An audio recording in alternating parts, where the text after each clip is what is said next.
Good evening, ladies and gentlemen, and welcome to another edition of the Truth, Honor, and Integrity Show with your host, Thomas Williams. Tipping the balance on the scales of injustice, the tide has turned. That was THI's tribute to Mona Lisa done back in September. Right, let's get into what else took place in September.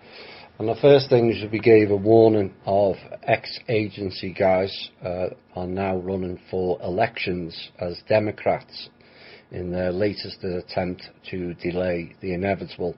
And we gave out 4 names: Abigail Spanberger, Elisa Slotkin, Patrick Ryan, and also Jeff Beals, to name but 4. Portal People Division was at it again, this time over Mr. Trump's response to McCain's funeral, Mr. No Name, ignoring the fact that Mr. McCain said he didn't want Trump there, which is a classic divide and conquer tactic in and of itself. But Trump, ignoring personal brickbats, knows full well the real truth about Mr. McCain. He did say his respects to the family and stepped back. But the Portal People would have turned on him and called him fake if he turned up at the funeral. He honoured the family's wishes and he stayed away. But that's what they're up to. First intel portion of September. All major banks willingly allowed the Hercules financial system, one of the old ones, to siphon funds out of the bank on the first Tuesday in September, with the promise that they would get that and much more back by the Friday. You all know what happens next.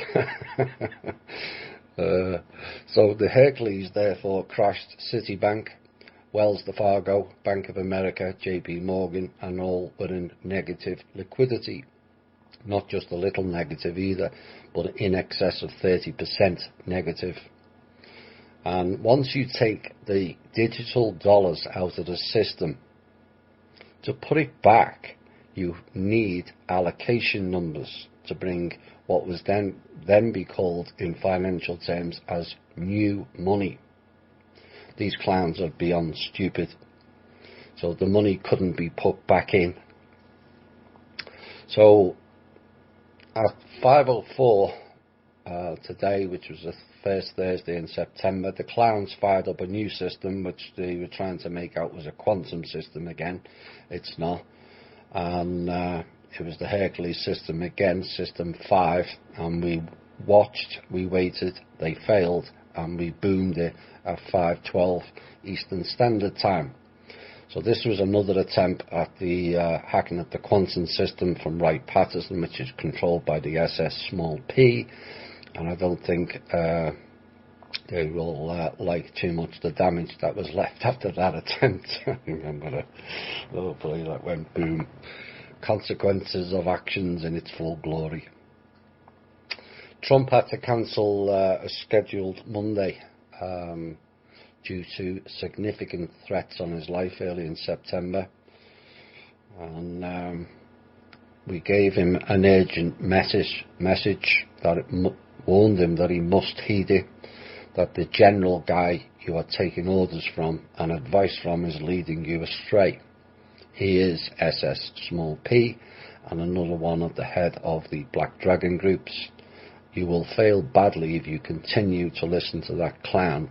Take appropriate measures quickly or pay the price. We then proceeded to play War Pigs with the opening line, and we changed the words. Generals gathered in the Mattis. There was your hint in September. Then we did an op-ed piece because some members were struggling a bit with psychic attacks. Now these are sharp, unannounced pains that form into small mass about the size of a quarter above either eye around the temple area. And no, it's not some random migraine or headache. It is what it is, and you ignore it at your own peril. The split second it starts, you have to go into action. Don't sit around rubbing it and hoping it goes away, or taking pills. It won't. And I then laid out of how to fix it. Envision yourself putting a ring or a box around the site where the pain is located, and then envision yourself expelling that mass out of your body with a message: return to sender times 10. It doesn't require more. That's using too much energy. So it must be used wisely. It's not easily or always replenished, the life force energy. So you don't have to do times 50 or times 100. 10 is enough to not repeat in 95% of the times. If it returns, repeat the same steps again until it's gone. And we then went into the shielding, and each will have their own version of shielding, and your own imagination and magic abilities, not magic per se, will best decide how to do that. Now, the one I use is an oval shape that starts at your feet, and that then spins around you and goes beneath your feet. Make sure it's covered. Now, some people use like a half moon dome over themselves, but that will not cover what is below.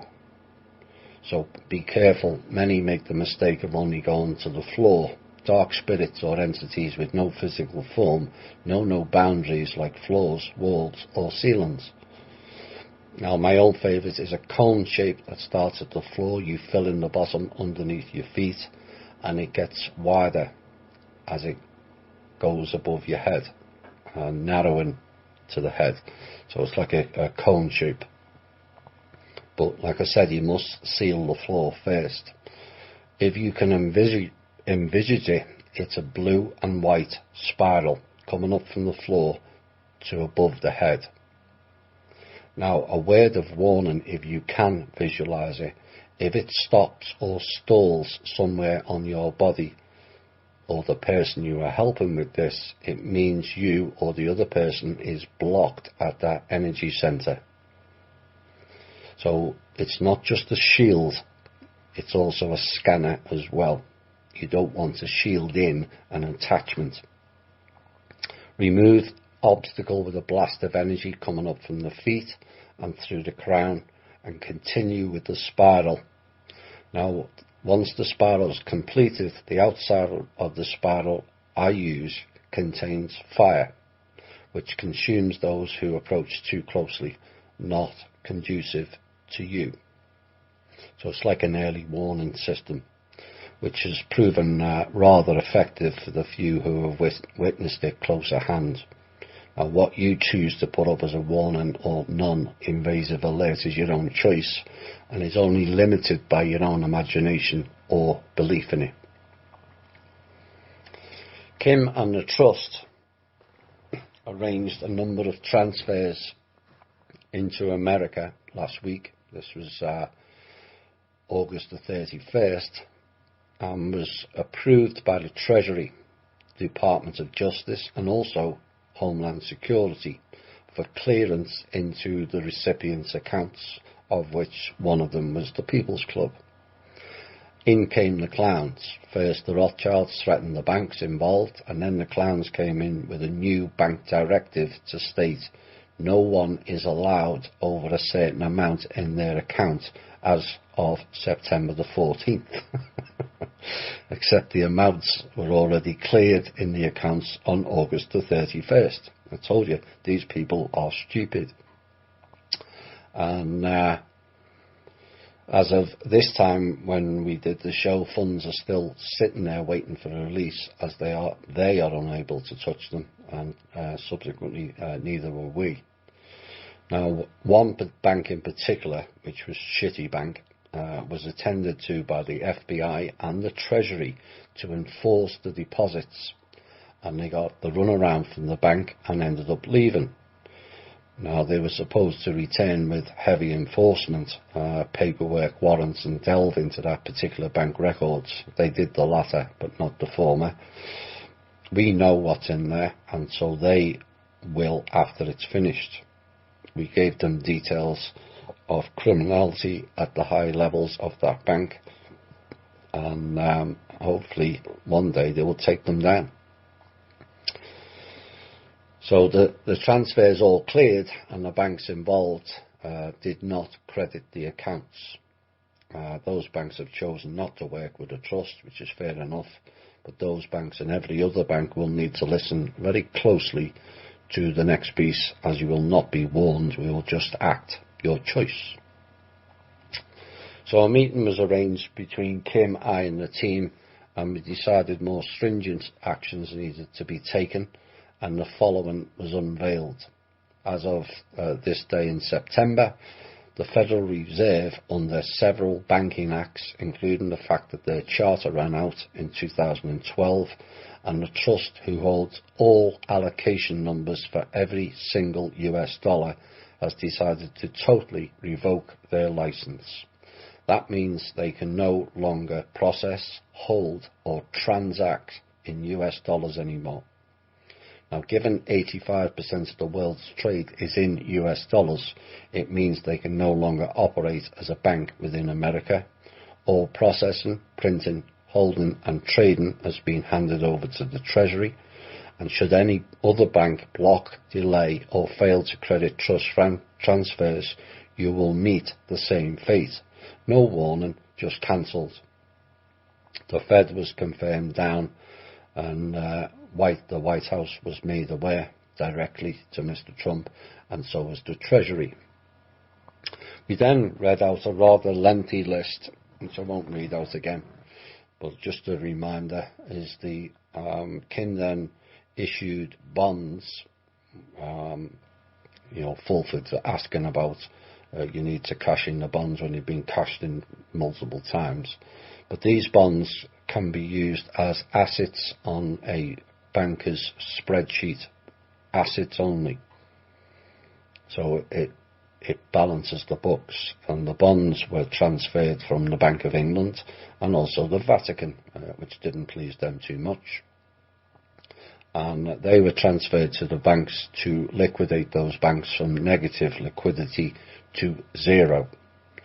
It did not liquidate, it just took them out of negative liquidity.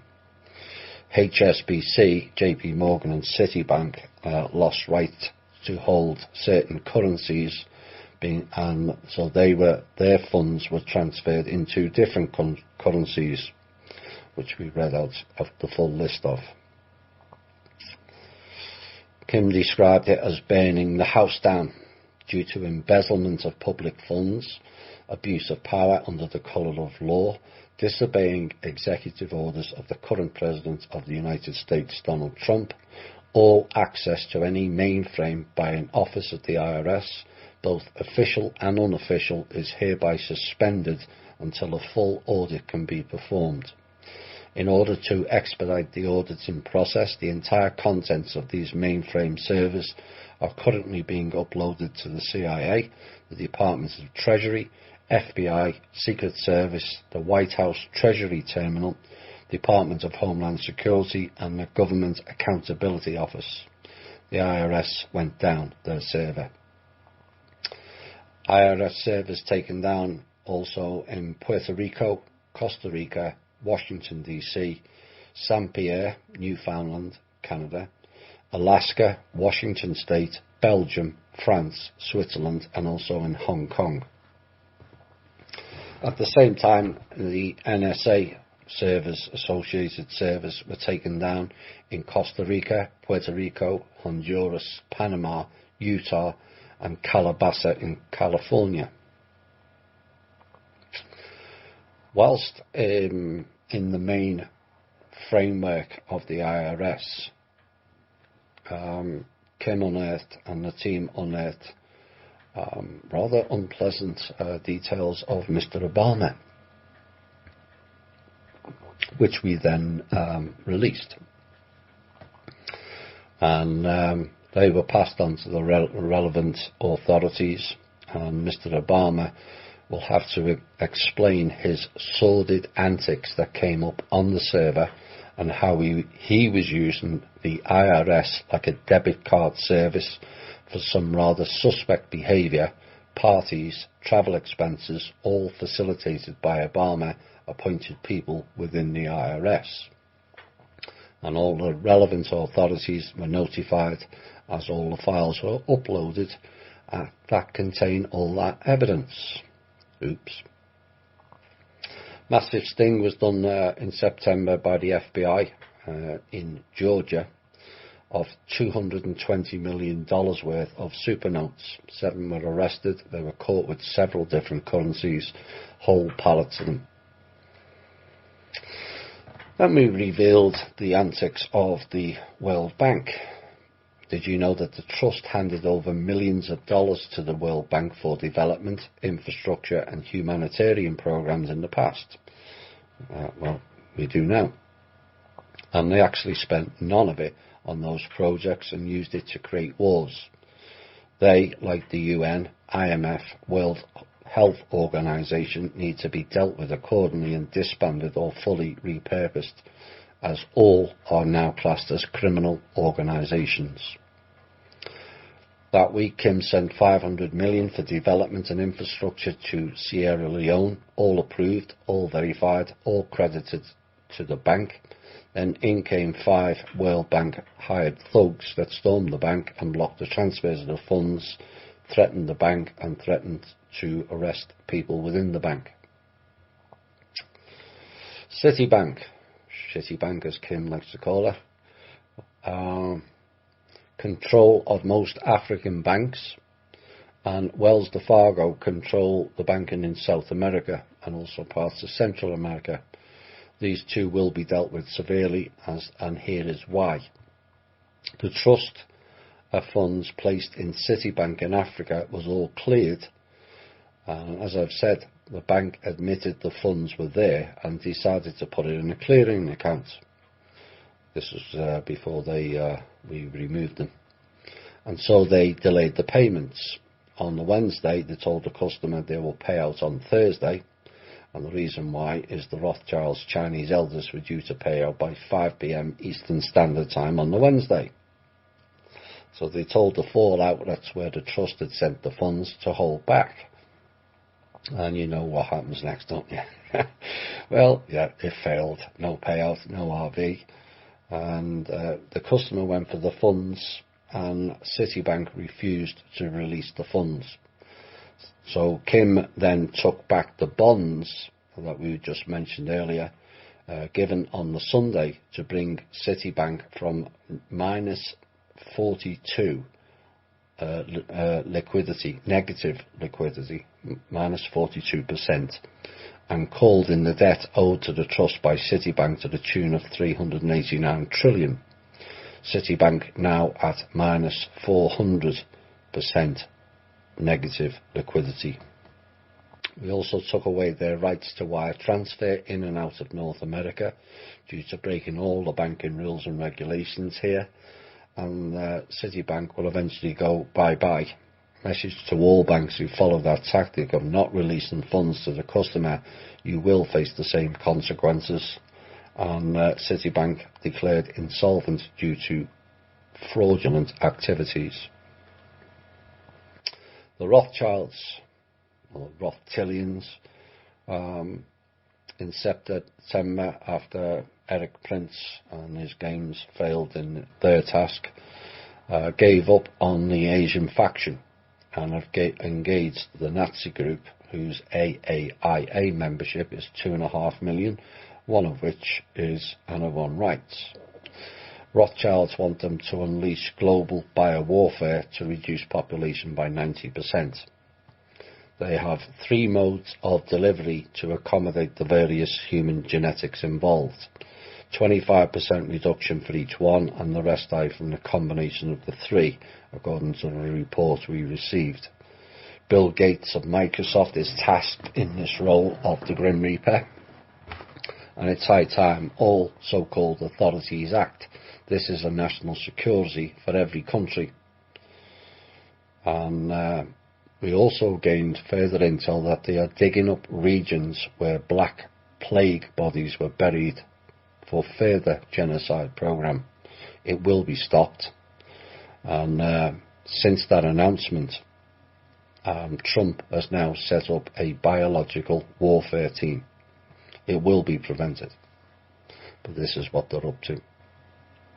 There was a number of explosions around various towns across Northeast America in September. And all of them were down to the Nazi faction causing disruption. And investigations at the time were ongoing. And larger events that were planned were blocked. Treasury had a meeting with around 10 insolvent banks, including all the cabal name banks, on the Friday. And banks were told you only have one option to restock and refloat your banks, that is the Manaworld Holding Trust. They were also told to produce audit figures for a secondary meeting on Monday, and we expected chaos to ensue now that they're backed into a corner. Well, they turned up and the banks did produce their figures, and all of it was lies and distortion and cooked books. The Treasury ran their own reports and found huge discrepancies, so now the Treasury are aware of the line that's been ongoing. And the message was, unblock Manaworld Holding Trust or all your businesses and your countries globally will go bust. Sack all the top CEOs of every bank, individual or central. Shut down officially the Fed and the IRS and restructure or delete accordingly. It could well be nationalisation of all banks may well take place. That's still on the table.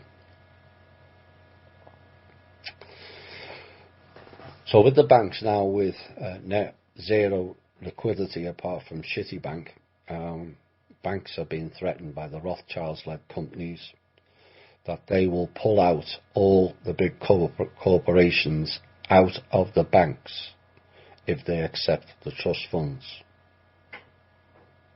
Kim responded she will give every bank $10 for every $1 the Rothschilds-led companies pull out if they go ahead. You see, they think they can just create money out of thin air like in the past, but all money must have an allocation number, and Kim knows all the numbers. And the quantum system also knows all the numbers of every US dollar and every other currency and recognises all the duplicates and instantly rejects them. Now this prevents assets being duplicated and also leveraged against. And with all assets mapped and logged inside the system, there is no confusion or cheating anymore as to what is real and what is not. But the clowns, as you know, always think they can buck the system.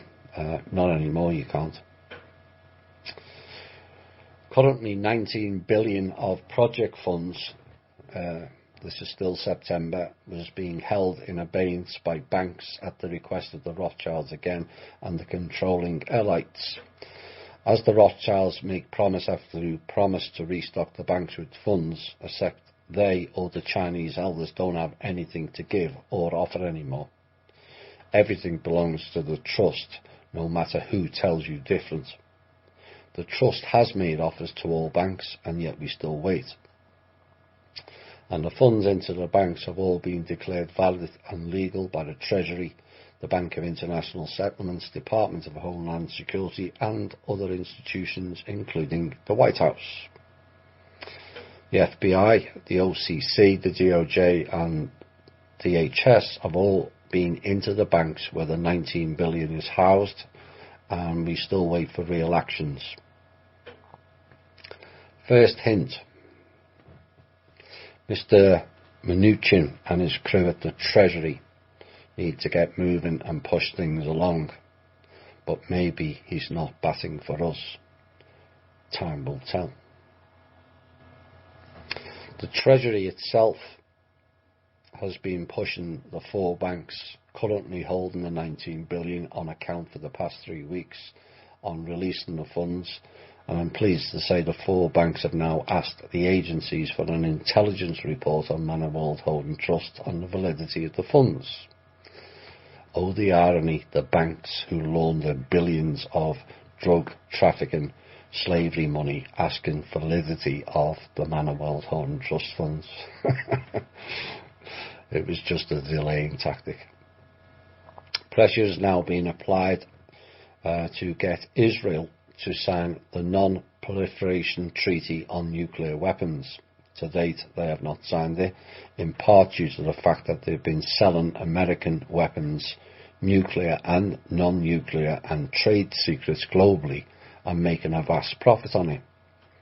What is less known is all the furore over Iran having nuclear weapons is kind of ironic, since it was the Israelis who actually sold them the nuclear weapons to Iran back in 1984. Lots of chatter about bonds and redeeming them globally for bank bailouts. This was Fulford, I think, of the cabal enrichment or agency-related control systems. You may not know that the bonds can only be created during wartime. Every bond is because of a war. And as we are under martial law for the last 16,500 years, that is how they came into existence. And since 2016, when peace was declared and the peace treaty enforceable, these bonds are now only a bank asset, not to be cashed.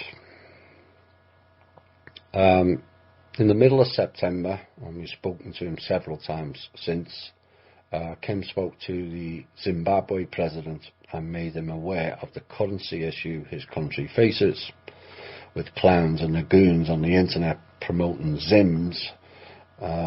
I promise you, when they change their currency, they will not be using Zims.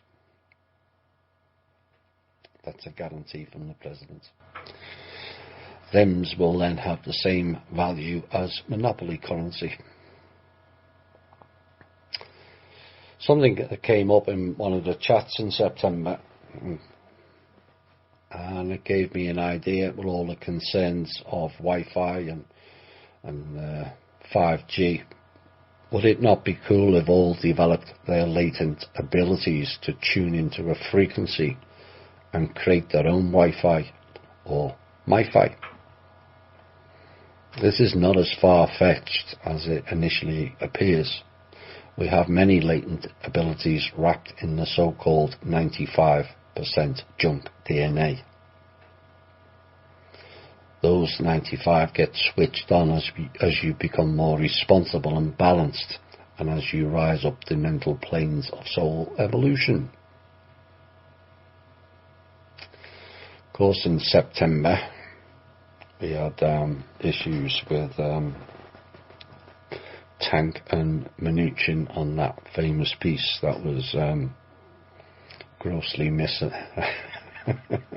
misunderstood, or deliberately misunderstood. And the concern was what people think about Trump. He kind of splits and divides opinion too much.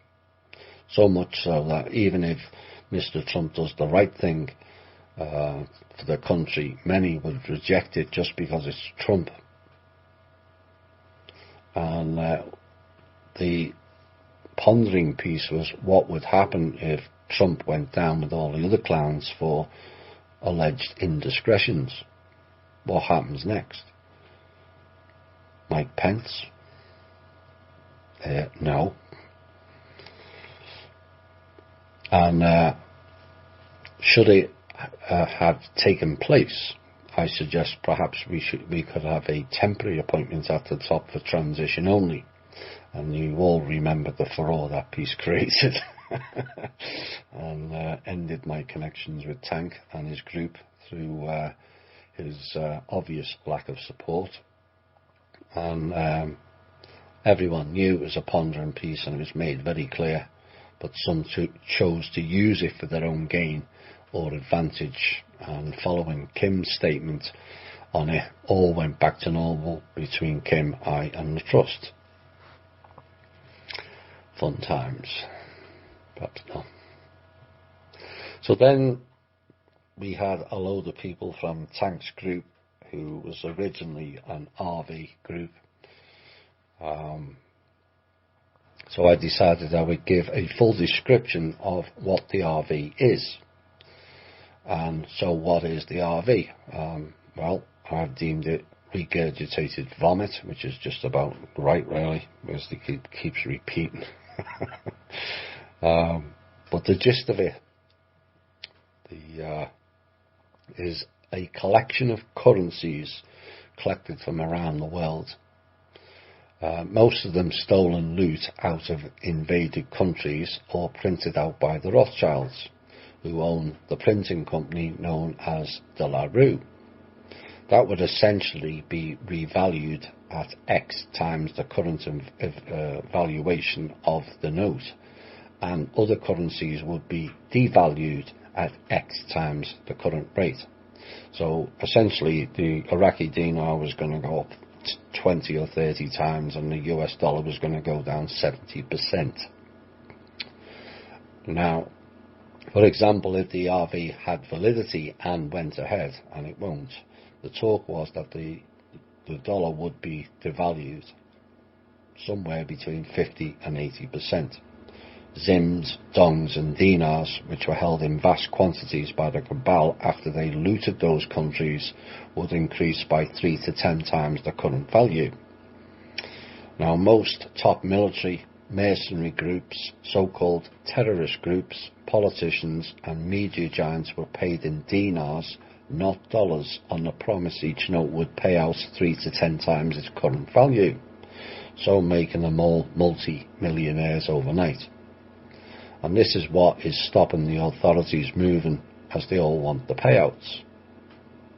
Except nobody appears to have gotten through their single brain cell thinking and told them A, it's not happening, B, you've been duped, C, the current banking system cannot handle the influx of that kind of new money and would totally collapse all banks globally within 5 minutes of it being banked. To pull off the RV requires a down payment that is larger than all the money spent by everyone in pretty much the last 500 years or more, and assets to back it would require a number of Earths, 3 to 4, not just this one, to support it, because you've not only got to have the currency, you've got to have an asset to back it. And it would require 3 or 4 Earths worth of assets to back it. Now ask yourself, is that a scenario that's eminently possible? And this is the stark reality of what people are promoting on the internet. So what was the goals of the RV? Well, the plan was to eliminate America as the major role player, which was started back in the 1970s, and the goal was to financially cripple the country, weaken and then eliminate the dollar, so it has a value of a peso, remove the guns from the people, declare many people terrorists and load them into FEMA camps, and reduce 85% of other countries who are trading with the dollar into oblivion. Why do you think the US military sold all their equipment to the Asian faction and are now leasing it back? For those that are new, I mean every plane, ship, weapon or missile belonging to the USA Inc. military, not the US or American military, because it's not. Doesn't operate for them by America. It operates for them by the Rothschilds, with a heavy leaning to the Zionists thrown in. So how is it done? Well, with the Rothschilds and minions emptying all the American and government bank accounts, ably supported by the Fed, there has been no money to run the country since November of 2016. So they've been selling stuff off and getting DOD, Department of Defense, credit vouchers since. And all of that military hardware was paid for by the people, was sold to the agent faction, all of it. Our work is still underway to get it all back, and is proving to be a stumbling block to some items going forward at this time. The gist of it was the RV was a bank, core pirate and cabal bailout to kickstart not humanitarian programs, but to start the 90% human genocide programs. That's the gist of it. Pure and simple. And anyone who thinks different at this stage, with all the information that is available, is either beyond stupid, bordering on retarded, a Rothschild's agent, or a cabal puppet. There is no other category, so take your pick. The RV was a harvesting program. Pure and simple. But people fell for it for the seducement purposes, a promise of free money, and we've all fell for that at some stage, particularly in times of economic downturn. But it's short-term gain and long-term pain. What is required now for the first time ever is short-term pain with long-term gain. Enough of the seducements, false promises of RVs, prosperity packages, ET packages, NESARA, GESARA, OPPT, birth certificate payouts. It was all an illusion designed to string us all along while they raped and pillaged. Now, due to the trust, their ability to do any of the above has been drastically reduced and edging towards being eliminated altogether. But you know, these people, they just carry on. And it literally beggars belief that they can just carry on with tomorrow. Perhaps I'll have a song about that.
Tomorrow. Oh dear, please. You'll notice as we went on in the year, I stopped mentioning a number of failures as I just got bored with the Intel. The RV failed. It failed. And will always fail. So then we had, still in September, UN threats were being issued to many government officials within the UN Assembly. And it was not unexpected by many of the attendees, and that is a sign of progress that they were aware of the fun and games that's going on. They all know who the real enemy is now, and it's all in your face. And it makes all the vast quantity of time that Kim and the team have put in to teach these people what's really going on this planet, and most couldn't believe it at first, and many of them now do.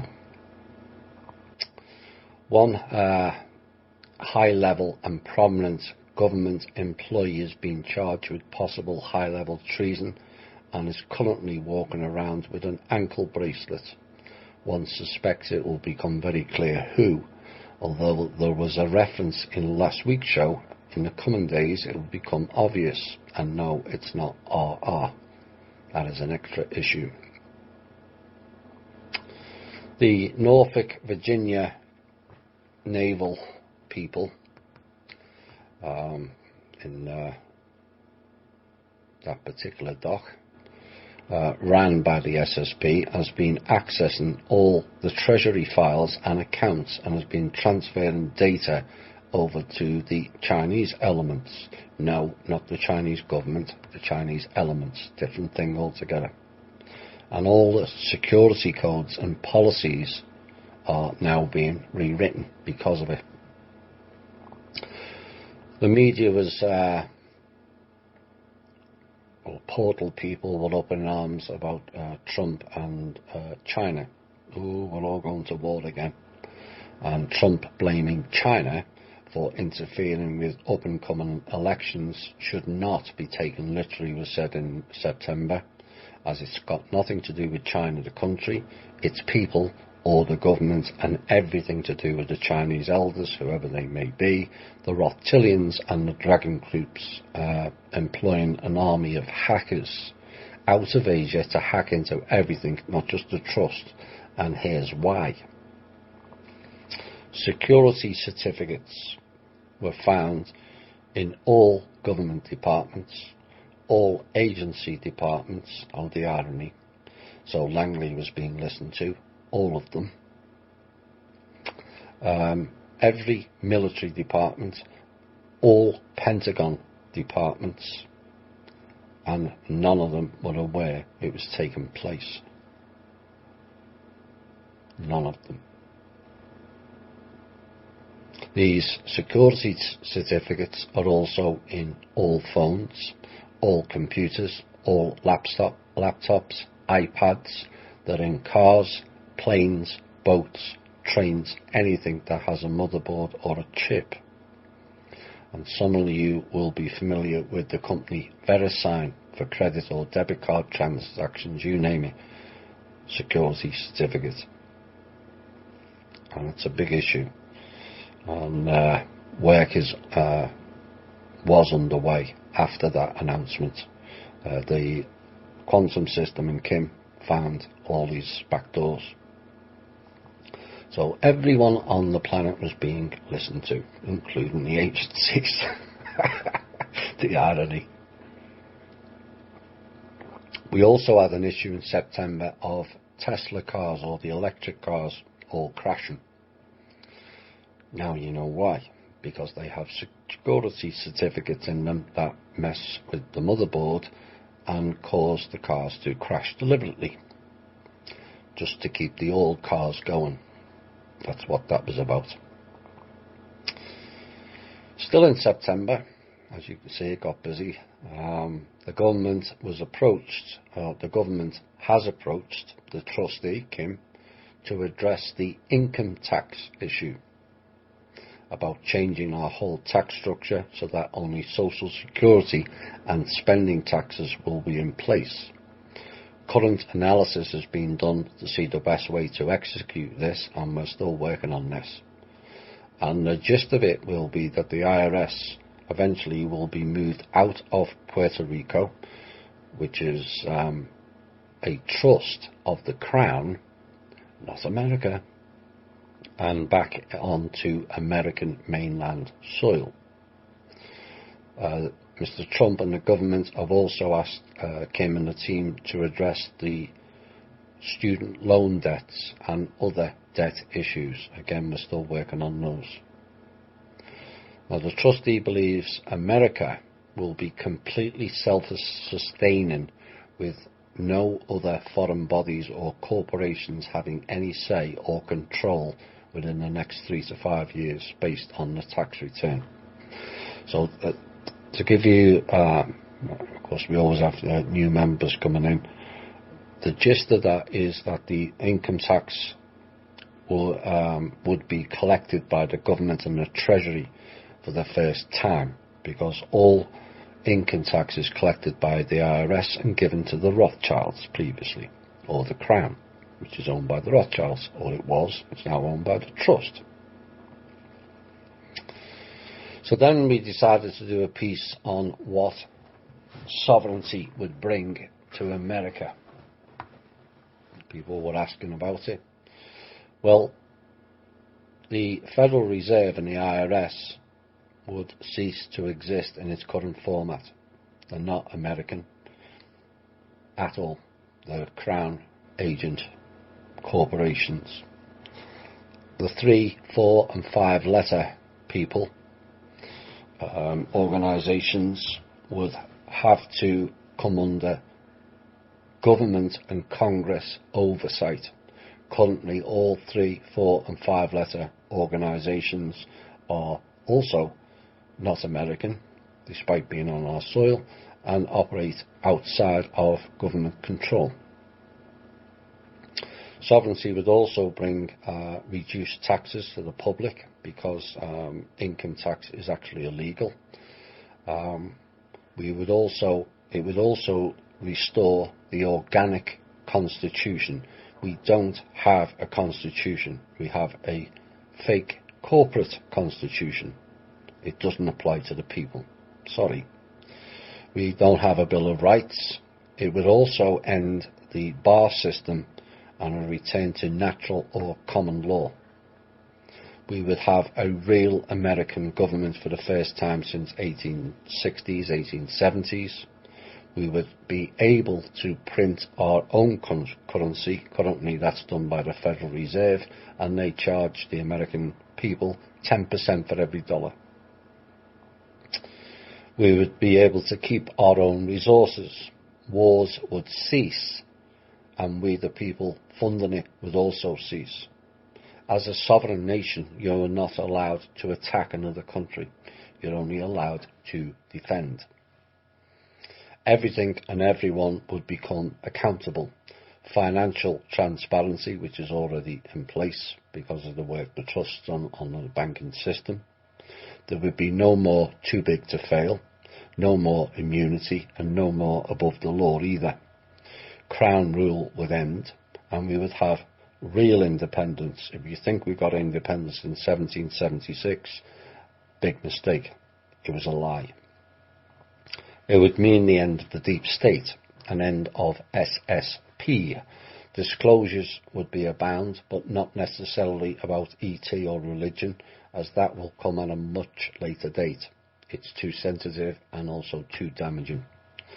Funding for projects and humanitarian issues would not be blocked anymore. An end of the banking tyranny, an end of sacrificing sons and daughters in fake wars, and a beginning of the end of the old technology like oil, nuclear, gas or coal, and a phasing in of new, cleaner technology. There would be advancements in the medical fields, a return to entrepreneurs with fresh ideas and driven hopefully in improving humanity and not just their bank balance. It would be an end of core pirate control, an end of GMOs, chemtrails, water poisoning, nutrient and vitamin deficiency in food, an end of dumbing down in schools, an end of the vaccine issue, a beginning and the end of the psychopaths running the world, So when you ask what sovereignty means, there's your answer. Except I left out one key component. You. Sovereignty means you have a personal responsibility for the first time in your lives to not only participate in improving your world, but everyone else's as well. That is sovereignty. It comes with responsibility. And everyone chipping in to improve all aspects of life means everyone's workload will increase exponentially, as we have much to clean up, improve or delete. And the improving of ourselves and a clean-up of ourselves is the most essential part.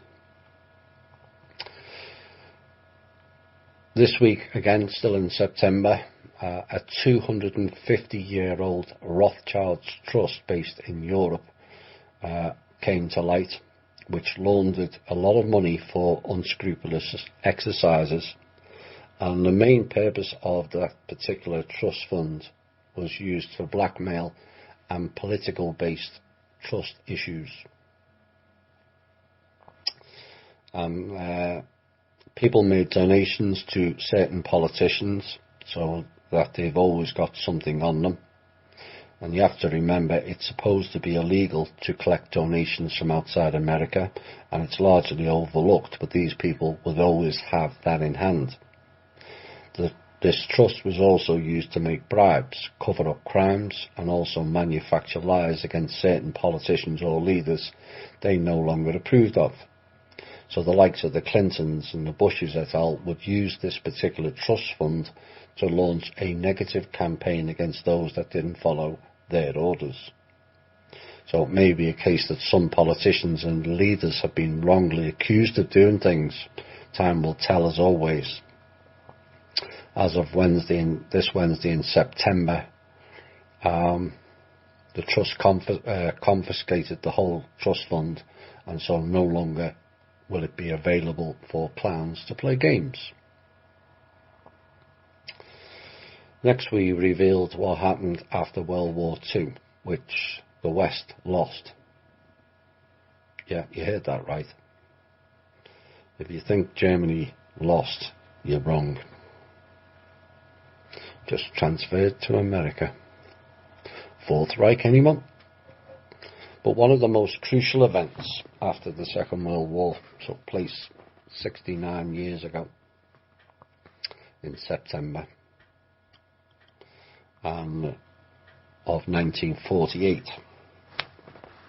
And over a 15-month period, 275,000 flights on military planes from the United States to West Berlin was made to deliver supplies of food, medicine and coal to beleaguered people in Germany.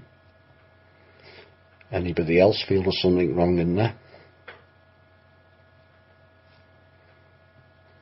In the war, the people pay reparations and supply the people. But you can guarantee a few of those flights never came back empty.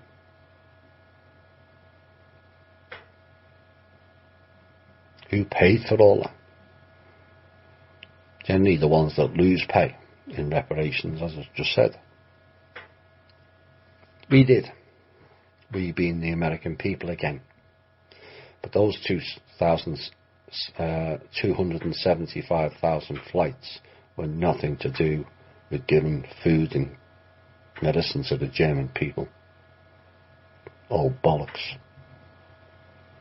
That was your paperclip exercise. Project Paperclip.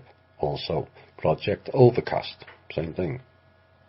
Under the guise of helping the Germans deal with Russia, as it was put forward then. Yeah, right. That started the Fourth Reich. And only now are we beginning to see it.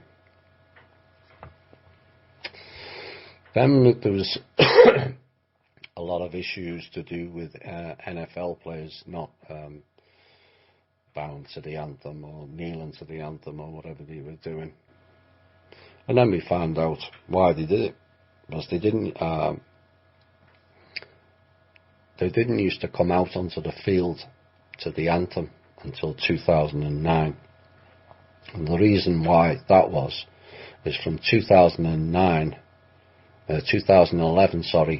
and 2015, the Department of Defense paid the NFL players to boost recruitment in the military. $12.3 million. So whilst the NFL players may be being honourable, they took the seducements to insert themselves into the political arena. And that finished September. So off we go into October. We may have a guest coming on soon. We'll see. So word on the street is Obama, Admiral John von Wright, and two of the Chinese factions, the Manchurians, the Kuomintang, also known as the Black Dragon and Gold Dragon groups, are all creating chaos in attempts to become the next head of the penis, Pindar. More on them later. And apparently the final decision is made by the Rothschilds. So here we have this giant game of who will be the next captain of the Titanic, or was it the Olympic? Yes, it was. The head slave, the big kahuna, and the Chinese groups are fighting within themselves whilst deeply indebting China. Erik Prince again joined the ranks of the Chinese group known as the Black Dragon, and is also a member of the very secret OSS society based out of Norfolk, Virginia. Surprise, surprise. See how it all connects the dots. Mr. Prince has won awards from the OSS, SS being the operative letters, for his alleged outstanding work in leading the private military groups in their fantastic acting jobs as Russian separatists in the Ukraine. Yes, I was being sarcastic. And also, fantastic acting job posing as Islamic State, also known as ISIS. So congratulations goes to Mr. Prince for training so many UK, American and German intelligence officers to become actors and actresses. And we sent out a message, hey Eric, just a reminder, when posing as a Russian military, remember Russian men wear their wedding bands on the right hand. Oh well. Who looks at details when Joe Biden's son is raking in the dough as a board member of the Ukraine's largest gas company? Oh my. Now, Mr. Prince has formed a close relationship with Mr. Gao, head of the Black Dragon in China, and is back at trying his hand of how to be a terrorist company. This time posing once again as ISIS and also the IMF mercenary group. Trump told the Saudi king that without US support he wouldn't last 2 weeks. Did I say 2 weeks? Oh no, not again. Yeah, 2 weeks. Well, we may have a guest.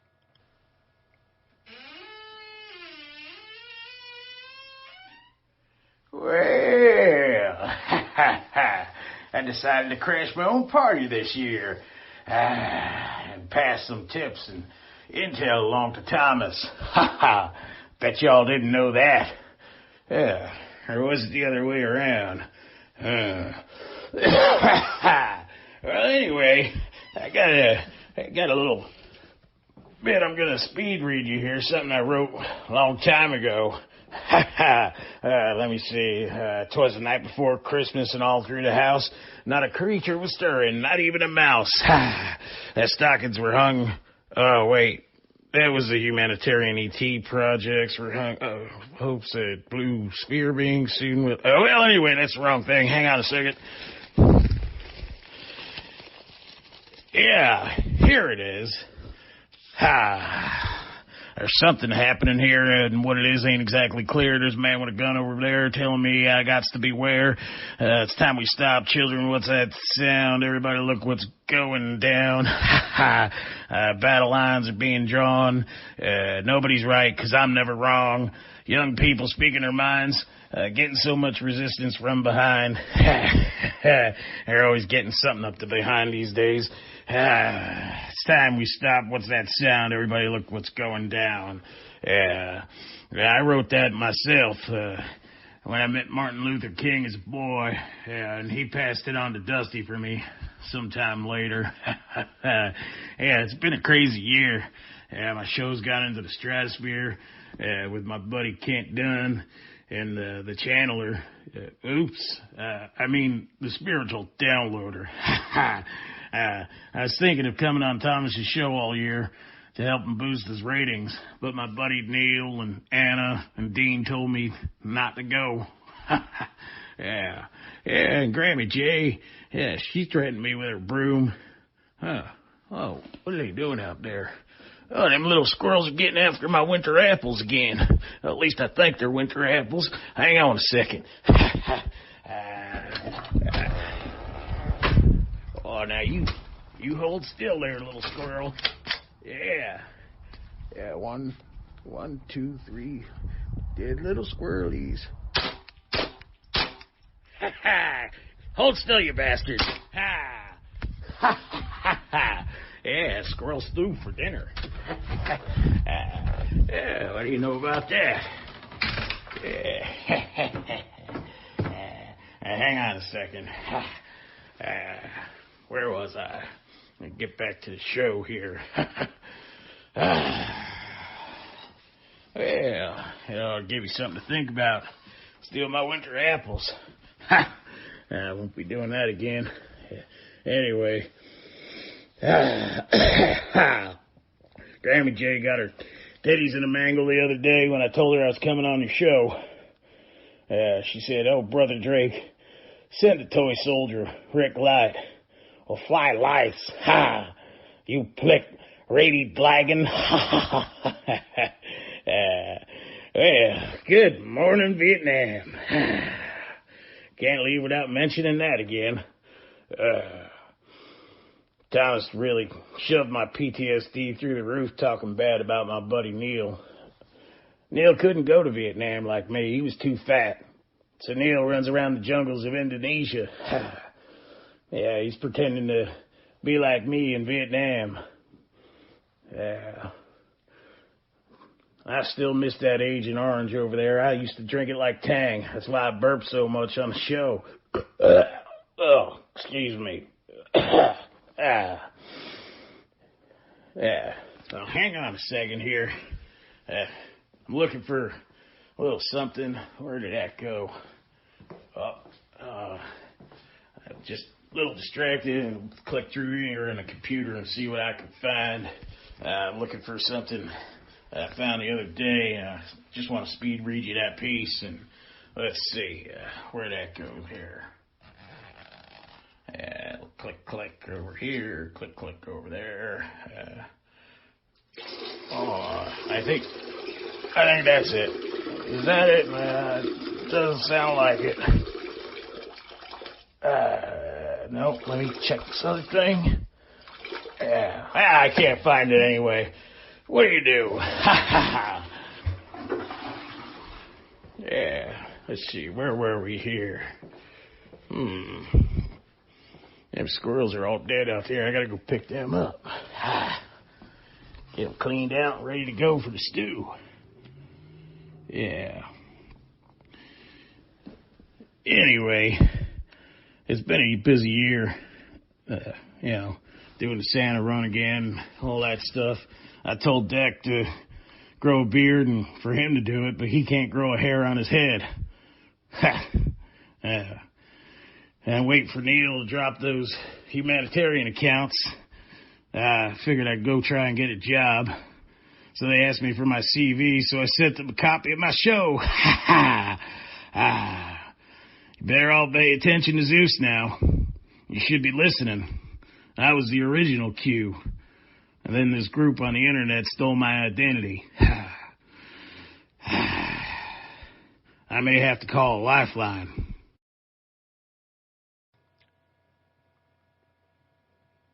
It's LifeLock, Drake.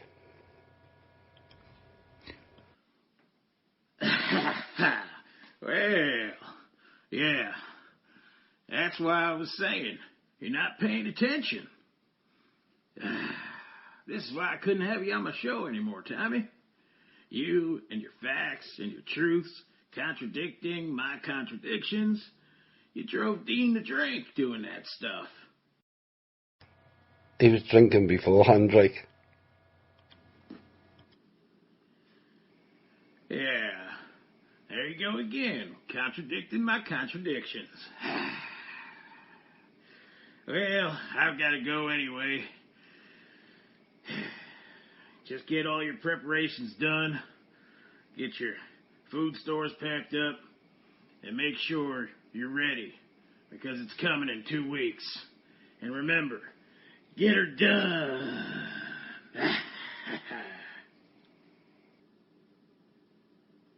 I hope you all enjoyed that. Special thanks to Drake. Or was it Glenn? Or was it either of them or both of them?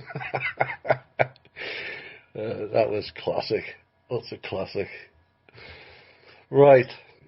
For the animal lovers, I can assure you, the full disclaimer, there was no squirrels harmed in that production. Right, let's move on.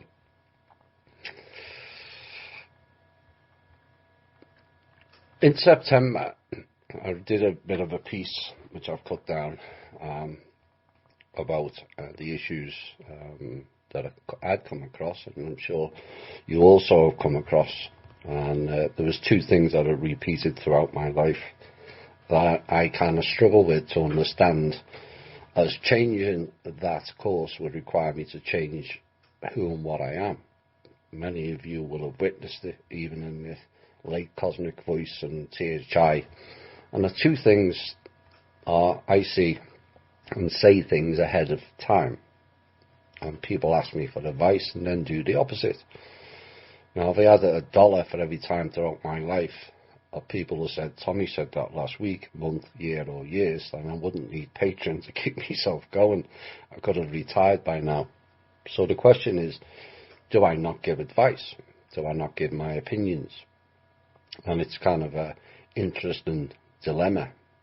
But to me, the frustration is not about being proved right. Even in this last month, I've just reading out in September about Mnuchin and Mattis and Pence about to come.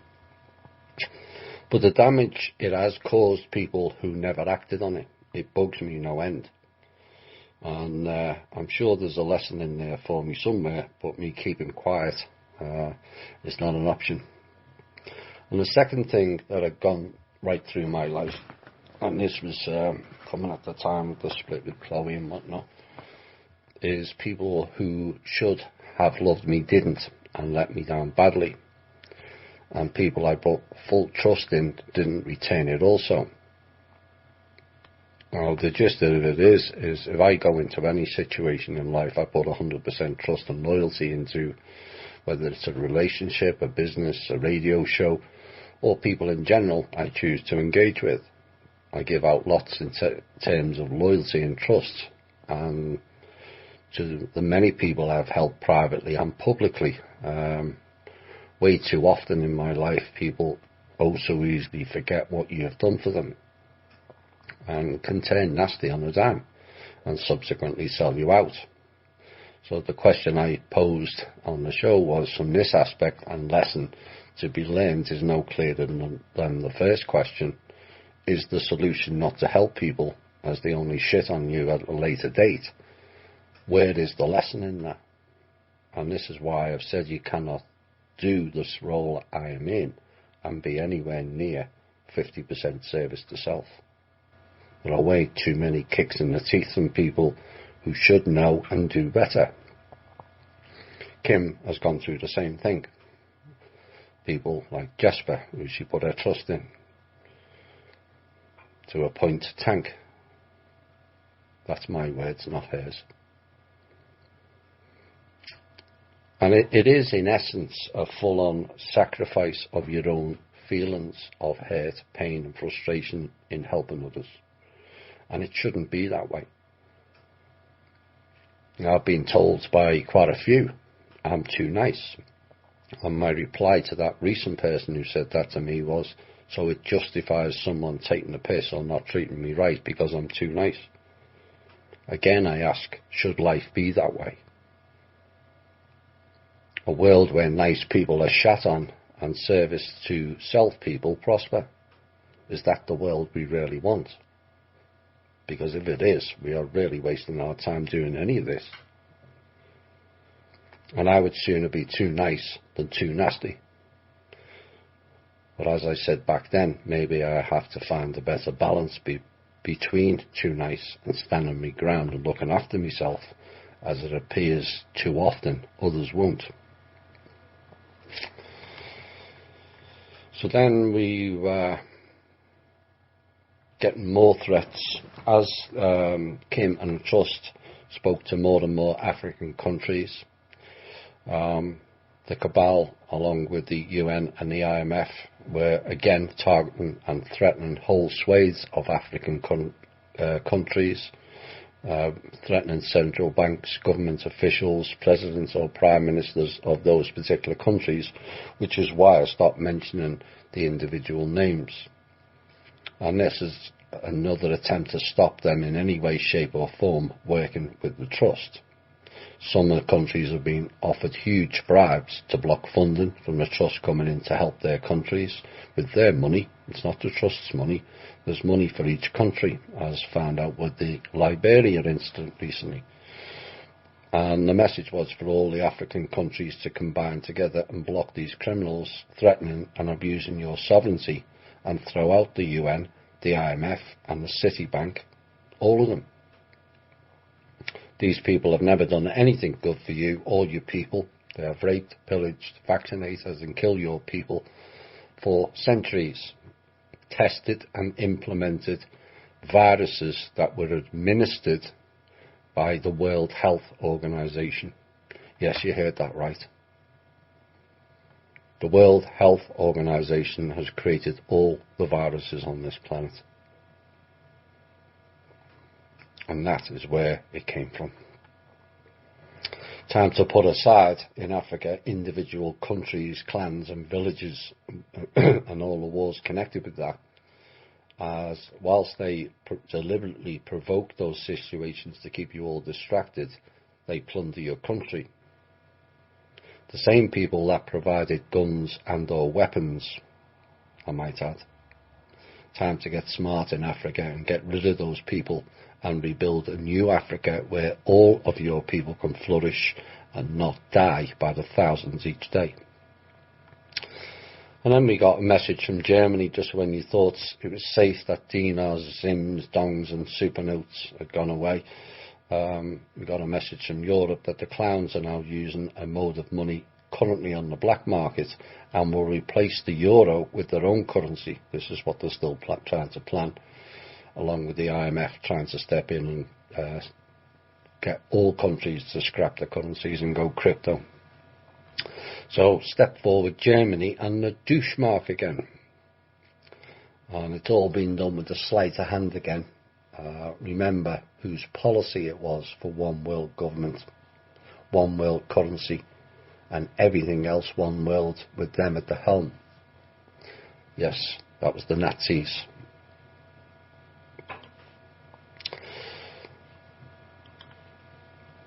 Give me 1 second.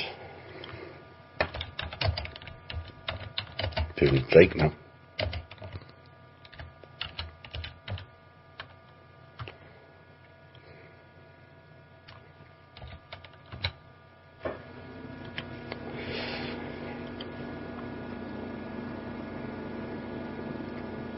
Then in October,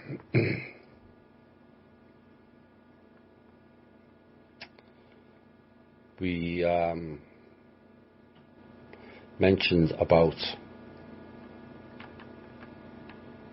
a modern day crisis in America to do with the veterans. And it's not the obvious issue of PTSD, drugs and homelessness. We have covered those a lot in the shows. Now this has far more lasting issues, and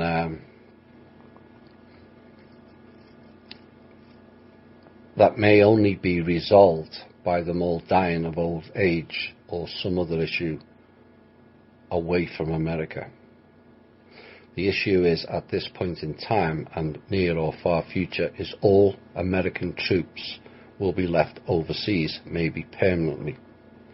This has nothing to do with war on terror or New World Order global domination, and this has to do with the deliberate drug use and mind control techniques done to all American soldiers.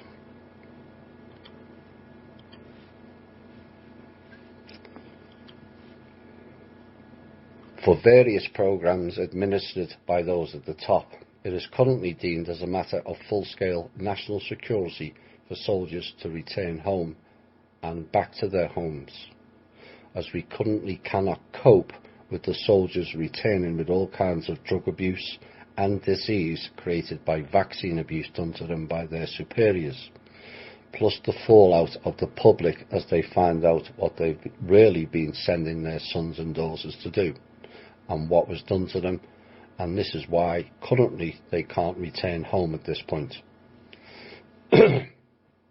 And it appears the current thinking by the military is they all get left in position and never return, and as they all die, then the problem will just go away.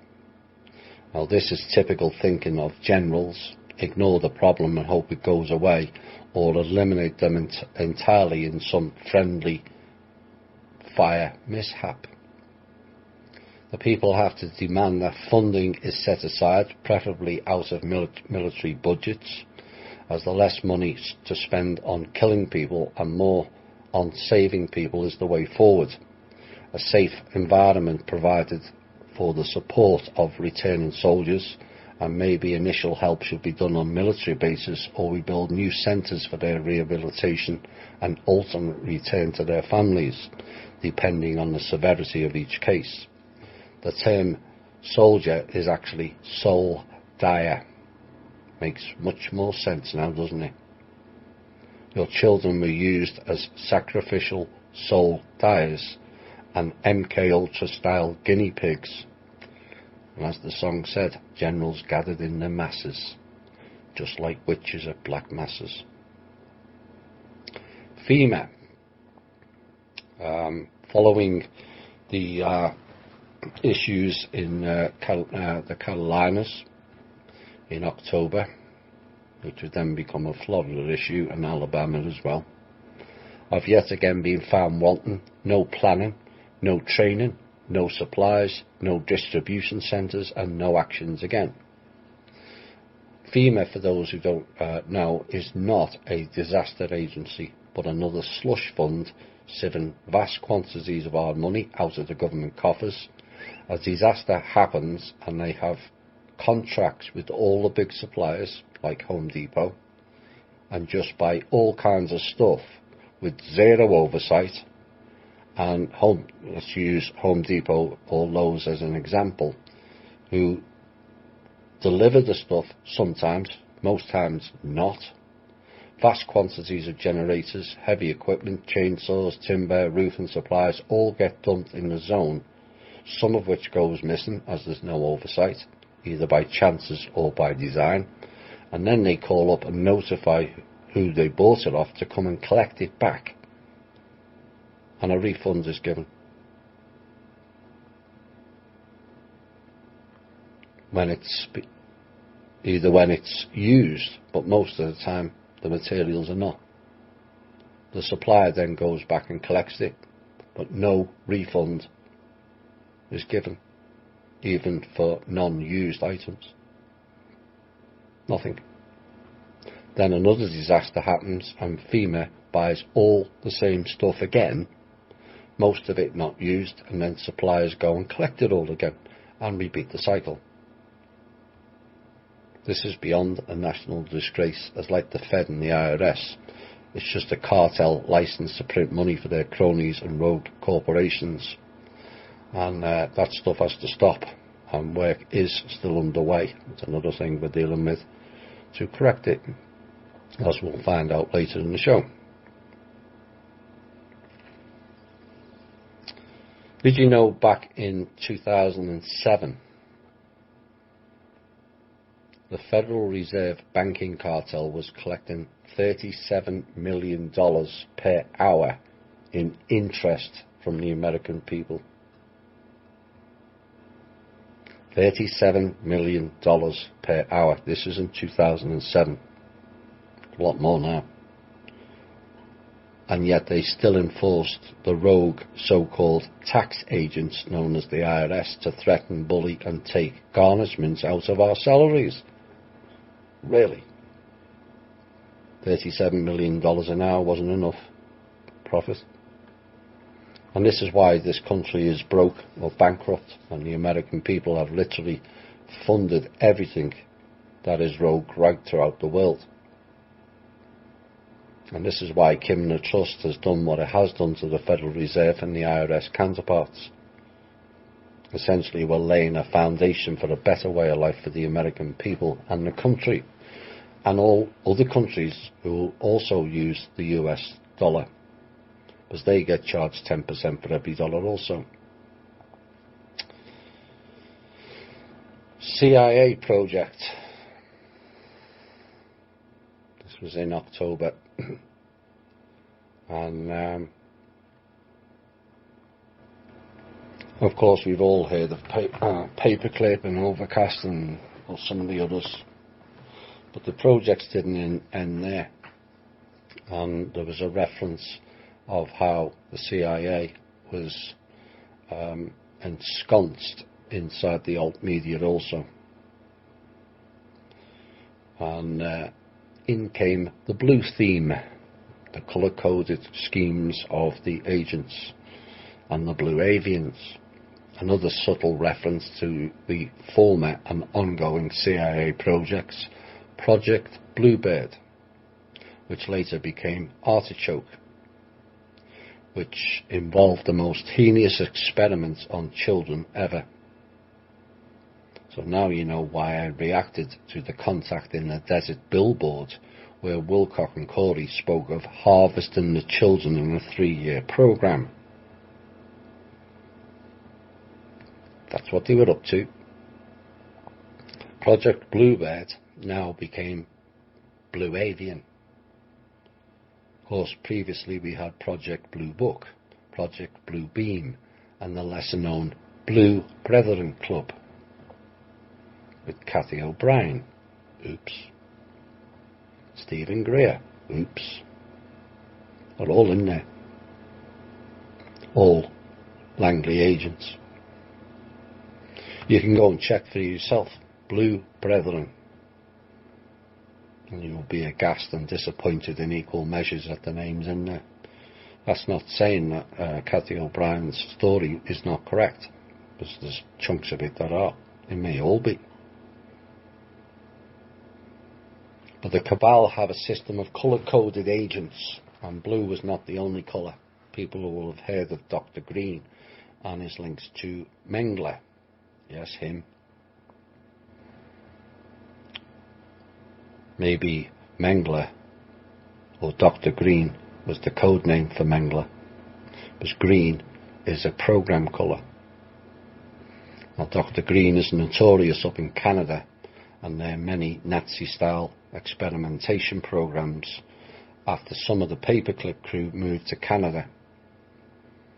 Now, from all accounts, Dr. Green has a daughter within our community, spouting all kinds of shite, along with their Pine Gap agent sidekick. I think some of you are aware of who that is now.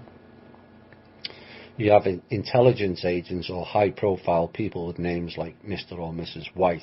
White is not the real name, it's the program you're attached to. And then you have Mr. Black, who's another prominent program. Think Black Diamond, Black Water, Black Star Trust. In fact, any trust with star in it, like the notorious 5 Star. Star is not a word, it's an acronym, and stands for Special Trust Alternative Regime. Oops. And that was brought into law in 1997 via the Cayman Islands, and others like the Black Trust for Children out of Nebraska, with the trustees being Wells Fargo. Even Black Lives Matter, all funded by Soros and the agencies to program. All are run as a dark rogue corporations or programs by the control system. And then I did an op-ed piece. The illiterate for this century will not be like the last century. For those who couldn't read or write, the illiterate for this century will be those who cannot unlearn the lies. They have devoured in this and all other centuries. This century will unravel and unveil the lies, deceit and perpetrators of crime against humanity, and ignorance will be a choice, not a statute or a regulation. Law, like sense, will return to common or natural again, all done in a natural way or natural way. In 2 generations, our children will be walking libraries of real knowledge and truth, immersed in creativity, taught the ancient secrets of self-healing, and set on a course of mental planes evolution and ultimately cosmic evolution and beyond, so they can become the beacon of progress for our species. In 2 generations, we can replace need, not greed, and put an end to the materialistic debt loop of keeping up with the Joneses in a competitive mindset of people who trample over everything and everyone under a core pirate structure. In 2 generations, we can work and learn from all the different cultures globally in a way that is conducive to us all, not under the rule of law, but under the directives of understanding, openness, willing and striven to improve. In 2 generations, we can completely overhaul all the wrongs on this planet, be it people, non-humans or control systems, and set a course not only for living beings on this planet, but the planet herself. In 2 generations, we can speak to, work with, learn together and set a blueprint for this universe with all ETs and NTs that are here, and before those who wish to return to their homeworlds. All species working in harmony, not destroying each other, so they can go home and teach their own species a better way also. In 2 generations, we can all learn to be harmony with the self, cure the sickness within us, of mired in self-doubt, little me, envy, greed, insecurity, weaknesses can be turned into strengths.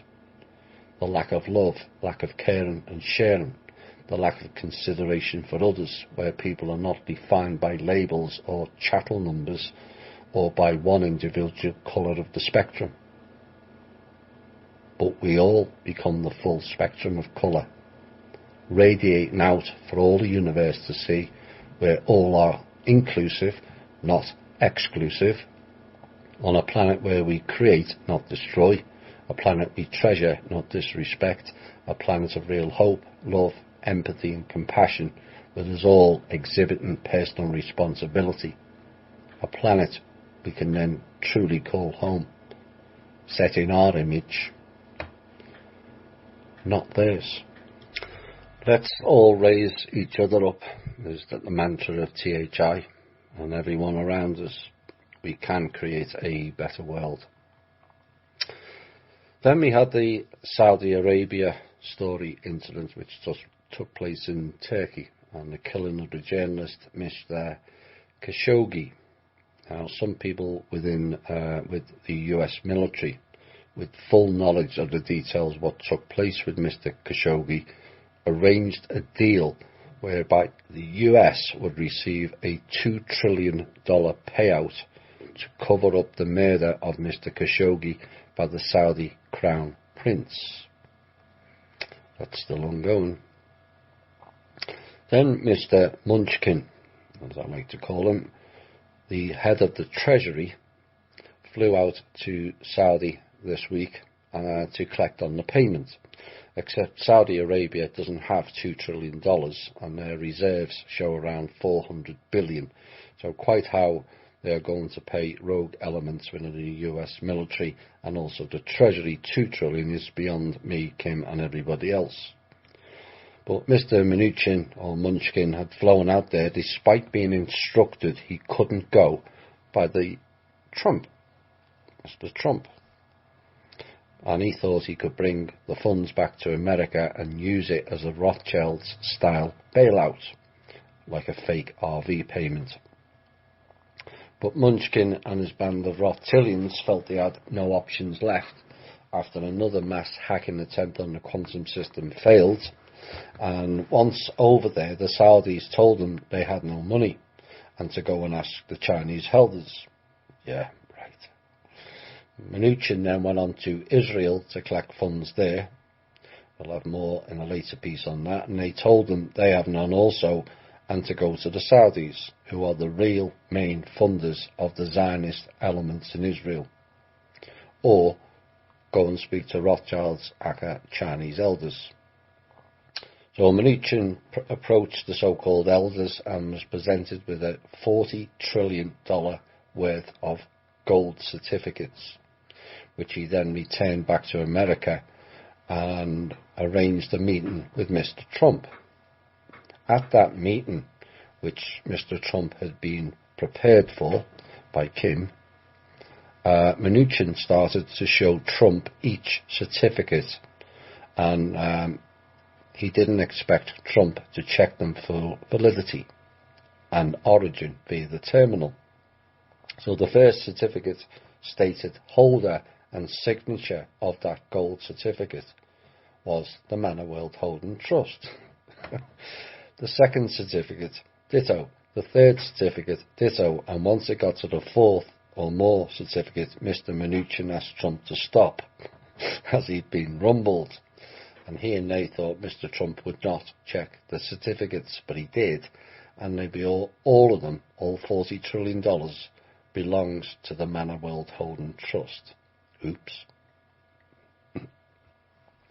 So then I had been mentioning Ankle Bracelet Man. That was Mr. Mnuchin. And yet, despite ankle bracelets and 2 trackers, and being instructed to not leave America to go to Saudi Arabia, some elements within the official structure of America still got him out to do business not on behalf of Mr. Trump in America, but on behalf of the United States, which is not America, and the Rothschilds band of goons. Now, following Mr. Mnuchin's ability to follow orders and trying to dupe Mr. Trump with fake gold certificates that had validity only for the Manor World Holding Trust, not Chinese elders and Rothschilds, Mr. Mnuchin, who has been responsible also for blocking the trust delivering funds into the country, was actually fired. He was actually fired about 3 weeks prior to this. But Kim then took the security clearance, the codes, the passwords, and the ability to operate any financial system from Mr. Mnuchin, because he got accesses the Treasury. And Mr. Mnuchin will go on gardening leave until an official announcement of his firing. It may get announced he has resigned. He never. And it is expected by the end of this month. That never took place, much to our chagrin. And it still is a source of contention, but maybe it'll be addressed fairly soon. So why did Mr. Mnuchin go to Israel for funding? Because of all the main military aircraft being removed from the Air Force Base in Florida, Tyndall. This was just after the Hurricane Michael. F-22s and others were shipped to Israel before the storm in response to Russia's threat within the Middle East. Yet again, a double money-making exercise to get money out of Israel, prolong the war in the Middle East, and get more funding, and also claim the American government funds to replace the airbase and all the jets. And this is what these people have been doing for many, many years, with zero government oversight in the matter. And this type of practice needs to be stopped. HSBC and others spent all of Saturday trying to hack the quantum system, and once Kim had had enough of their nonsense, completely fried all their servers. Rumour has it will take them a good few months to completely replace all their servers. Well, you can't say we didn't warn them. We did several times. Then I did a rather powerful piece that was I was a bit reluctant to do it because it can lead to divide and conquer, but the overwhelming support of that piece I did, that I will read out shortly, was overwhelming, and it suggests there's a deeper problem and a realisation how things have gone wrong between male and female, and how and why that was taking place. Now, the impact of the feminism movement led by Germaine Greer and others was supposed to give women equal rights, pay and value, or so we were all led to believe. It was a bit like ending slavery for blacks, really.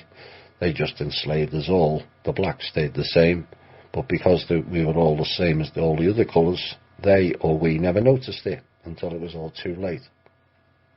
Now, there were several reasons this movement was set up and forced onto a gullible public.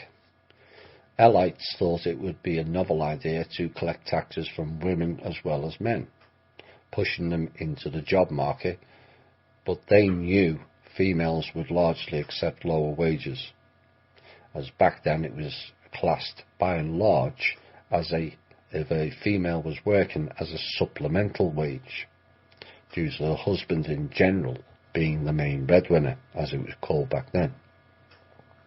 So now they had two plans in place: collect taxes off females, who represented 51% of the world population in a largely male-dominated work environment, and lower the wages to boot.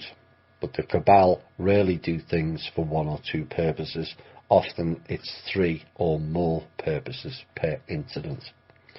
Sometimes it's more, all carefully strategized out and compartmentalized so that people wouldn't get the hidden purposes and expose it.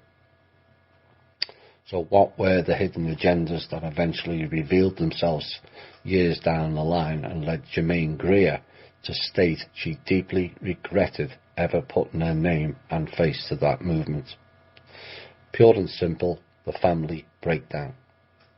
The transgender program is on a full-on repeat of the feminist movement, except they, like the women 40 years ago, will only realise they've been played for fools in the exact same way further down the line.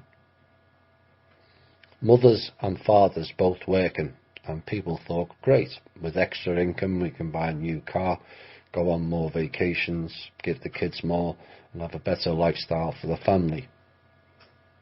But it never turned out that way, did it?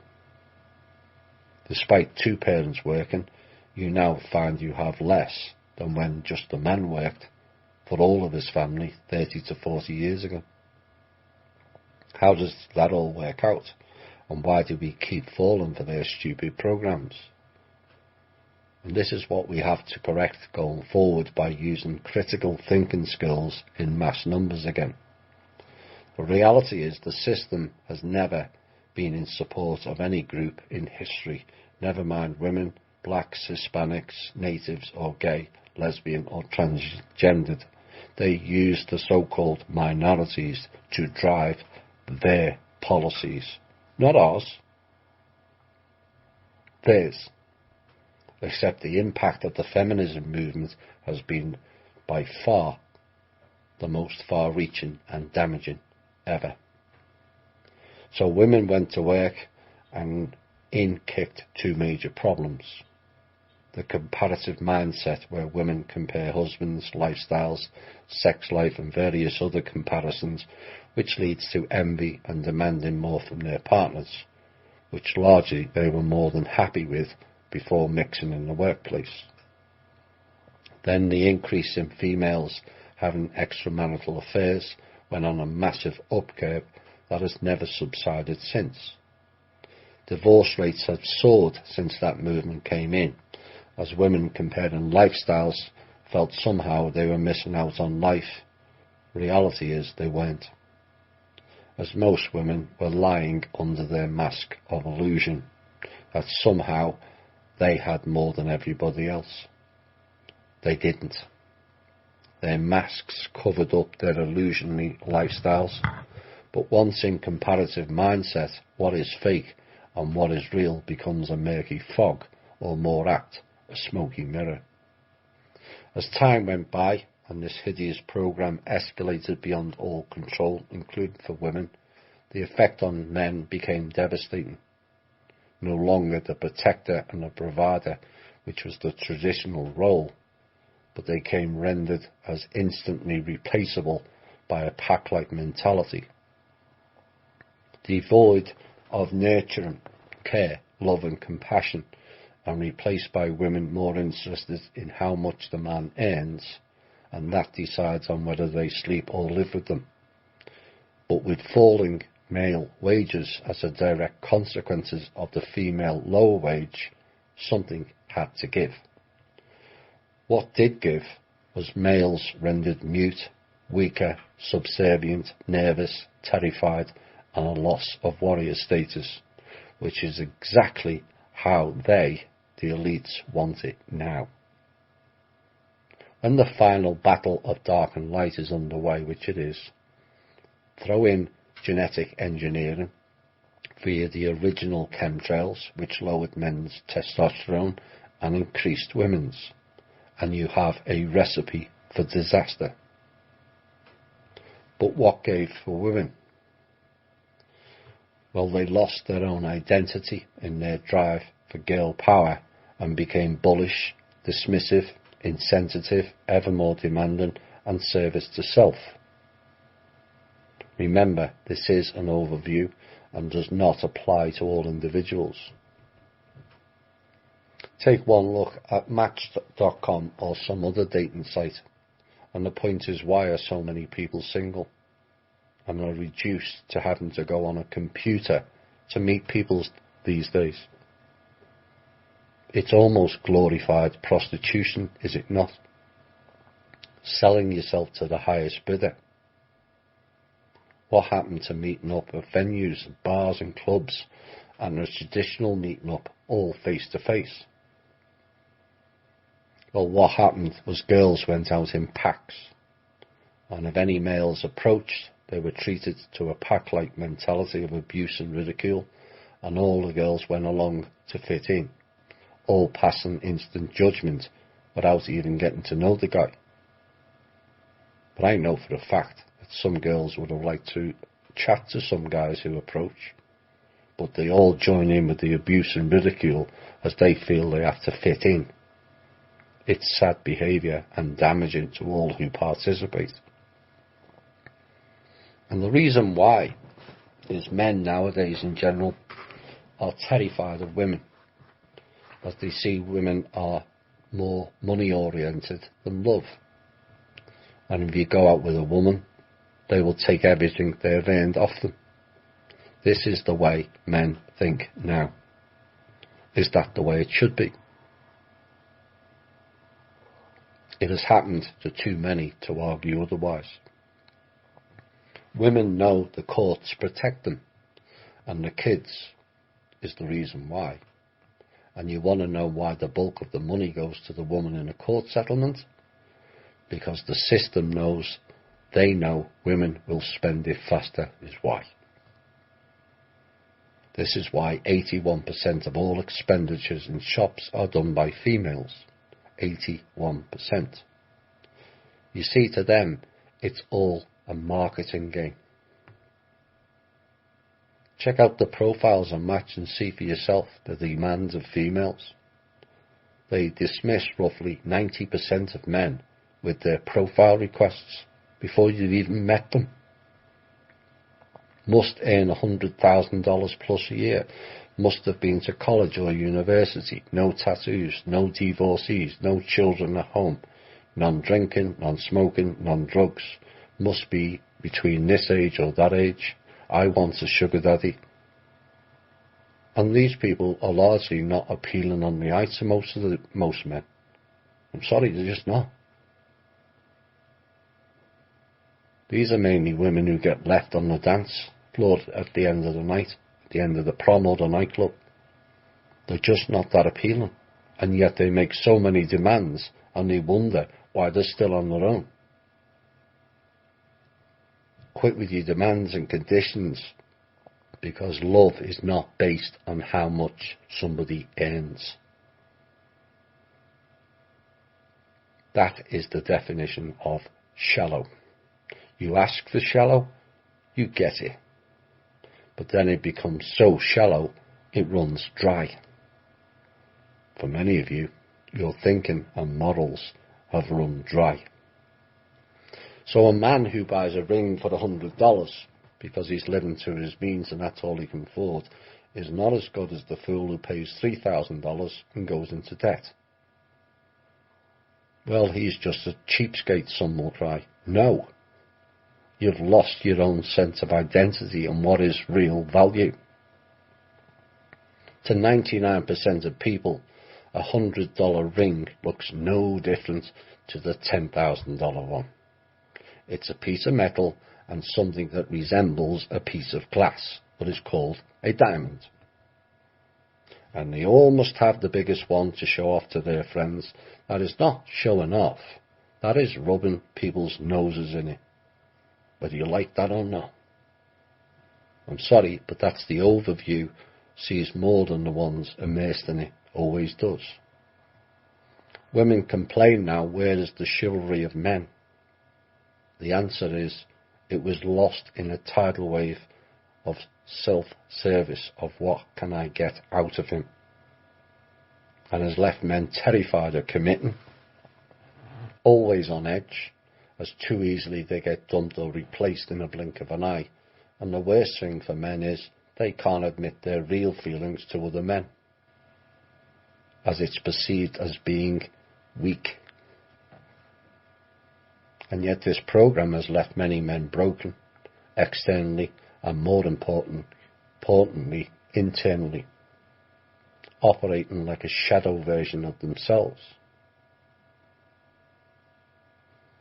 You think that is bad enough? And yet I've left out the biggest impact of this program, and the most important. The impact divorce has on children. Parents away in work all the time. The loss of love and nurturing. The sight of overstretched parents' lifestyles leading to verbal and sometimes violent squabbles in the home, and people wonder why so many children appear to be almost feral-like. The loss of at least one parent always being there for them, stripped away by this program. It is to the children where the most damage has occurred. Ask why many now of the children are riddled with drugs, alcohol, addictions, getting into trouble with the law, why so many are psychologically unbalanced, and why so many attend a psychologist, why so many flunk or fail school, why so many avoid their parents and hide in their room, why so many won't attend family parties, or if they have a birthday or some other event, parents are not wanted there, and why so many are dependent on the state. It all goes back to that one movement in the late 60s, early 70s, and we all fell for it. Now, I'm not saying men are perfect by any means, as some have done some awful things to women over the years, like the mother who wrongly tolerated abuse to save the children and the family that they used to. Saving the children and preserving the family was a key role for women in the past, but for too many now, it's about getting what they want in life. And it's a case of stuff the man, and in ever-increasing numbers, stuff the children as well. This is not the way we should be or act. So the big question remains to all women. Is this really how you wanted it all to turn out? Do you realise how much of the essence of being a woman has been stripped away? Do you really like that hollow feeling inside your heart that yearns for real love? Do you want real love, or is love based on how much he earns? Do you really care as much for your children as your ancestors did? Now, the truthful answers to those 5 questions determines our future path. Please ponder deeply on them in your own time. It will stimulate a reaction. In some, I do get that. It was written to stimulate reaction. As for far too long, this problem has been ignored, and whilst it's ignored, it remains a problem. And the females demanding $100,000 a year earnings on Match.com will stay single for the rest of their lives.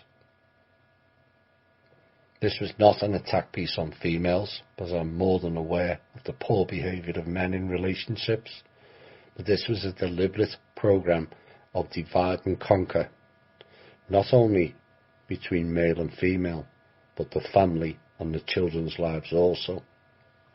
Recognising the programme is the first to start correcting it, so we can all learn to love and care better in the future. All together now. All together now. A mantra of THI, and should be a mantra elsewhere also, everywhere. So that was the feminism piece, and the response to that overwhelmed me. People thought it really hit home, and so I was rather pleased with the response. I did expect some backlash, and it never came. And 90% of the comments were from females. Says a lot. Then we got Kim decided to step into the ring again and deliver this letter. This was a bit of a classic. And this was sent to the deep state, the military, the agencies and the government et al. This is for them, those who are not awake, those who are not aware. This has to be said. The system, no, not a computer system, the system. You'd be staggered how little they know. The system I speak of is one of slavery, one of abuse, one of total control over humanity. This is for you, the slave masters.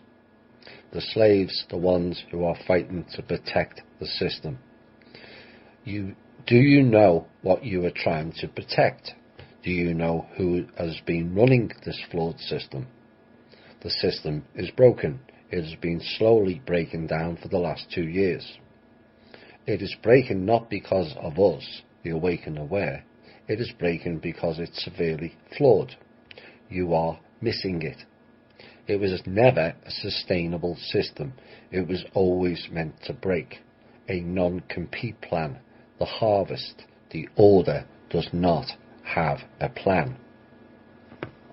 They are dependent on you, the people fighting to protect the system, to create. Create what, you may ask? To create a plan to preserve the system of slavery they covet so dear. Why do they need you? Because they are not the creators of this universe. They are not the thinkers on this planet. They have always been the people herders, slave masters if you will.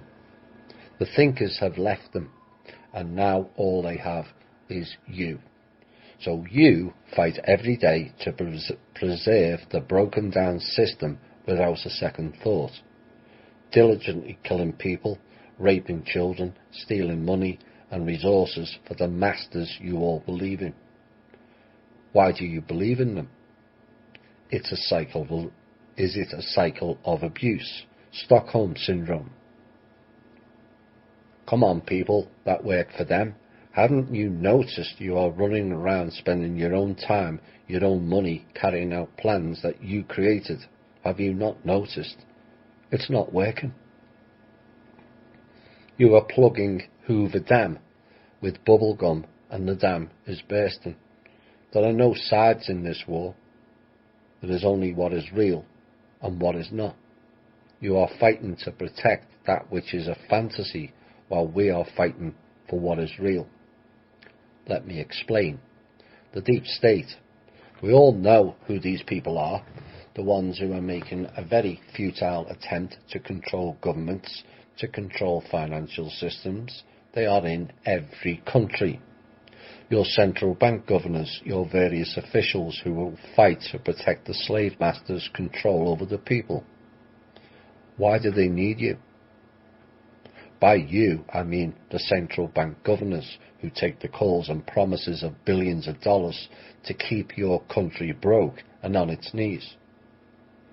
Some of you work for agencies, the IMF, the World Bank, the mercenary groups, Parliament and the Congress.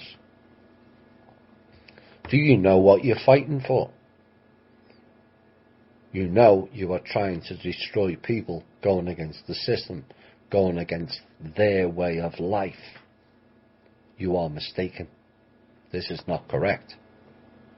The system was designed to break down by 2017. It was originally designed to break down in 2012, I may add. It was set to self-destruct. As for me, Kim, I am logical. I know when something goes down, something else will always take its place. Are we fighting you? No.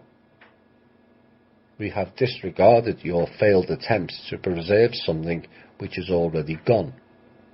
We are implementing a new system which is based on the creative thinking of humanity, the sovereignty of nations, a way of life based on the theory people are creators. Given the opportunity, they will and can create a harmonious nation and harmony between the nations. 99% of all wars were fabricated and they made you believe they are real. False intel, false flags, fake media, false financial hardships, just to keep you enslaved in their fatality flawed system. They brand products on our television to keep us hopelessly dependent on their debt-based system of created currencies that have no real value other than the one they place on it. Send us messages on fake news to make us believe that these are the bad people and those are the bad people. Wake up. The system is broken. It will not continue even if we, humanity, do nothing. We, humanity, need to put something else in its place before it's too late. The order. Top of the control system. Well, nearer the top anyway. These people run around giving orders to you, the enslaved ones. You follow blindly. You do not realize these people were never the order makers. They did not create the plan, and most certainly they did not create the system. Please stop calling them benevolent or gods or kings or masters. Well, the term master may have been correct. They were the slave masters of humanity, promising you week in and week out billions of dollars or whatever currency to save humanity. They claim to be humanitarian, but hold on. Then they say, it's not time yet, just wait. To which you respond, okay, master. Just so you, the creative beings of this universe, do nothing. Do you know what they are saying? You are blindly following people which you are calling master, and for what? What did they do? When did they have control over the money and the resources? All on behalf of their masters of wealth. What did they do? Did they feed the poor?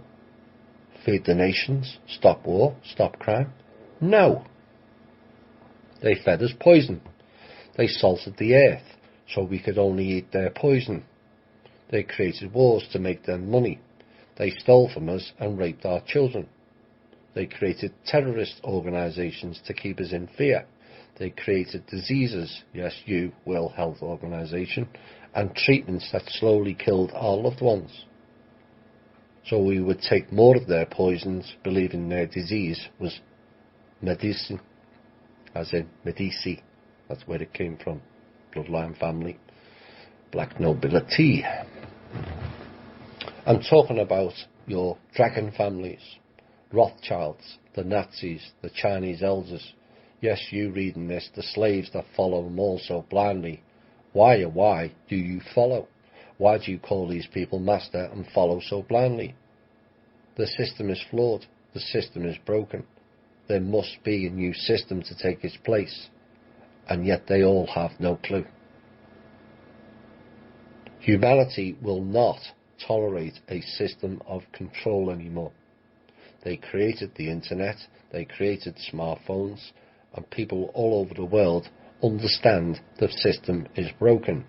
It's too late. The entire world will never follow a flawed system. The majority will not follow.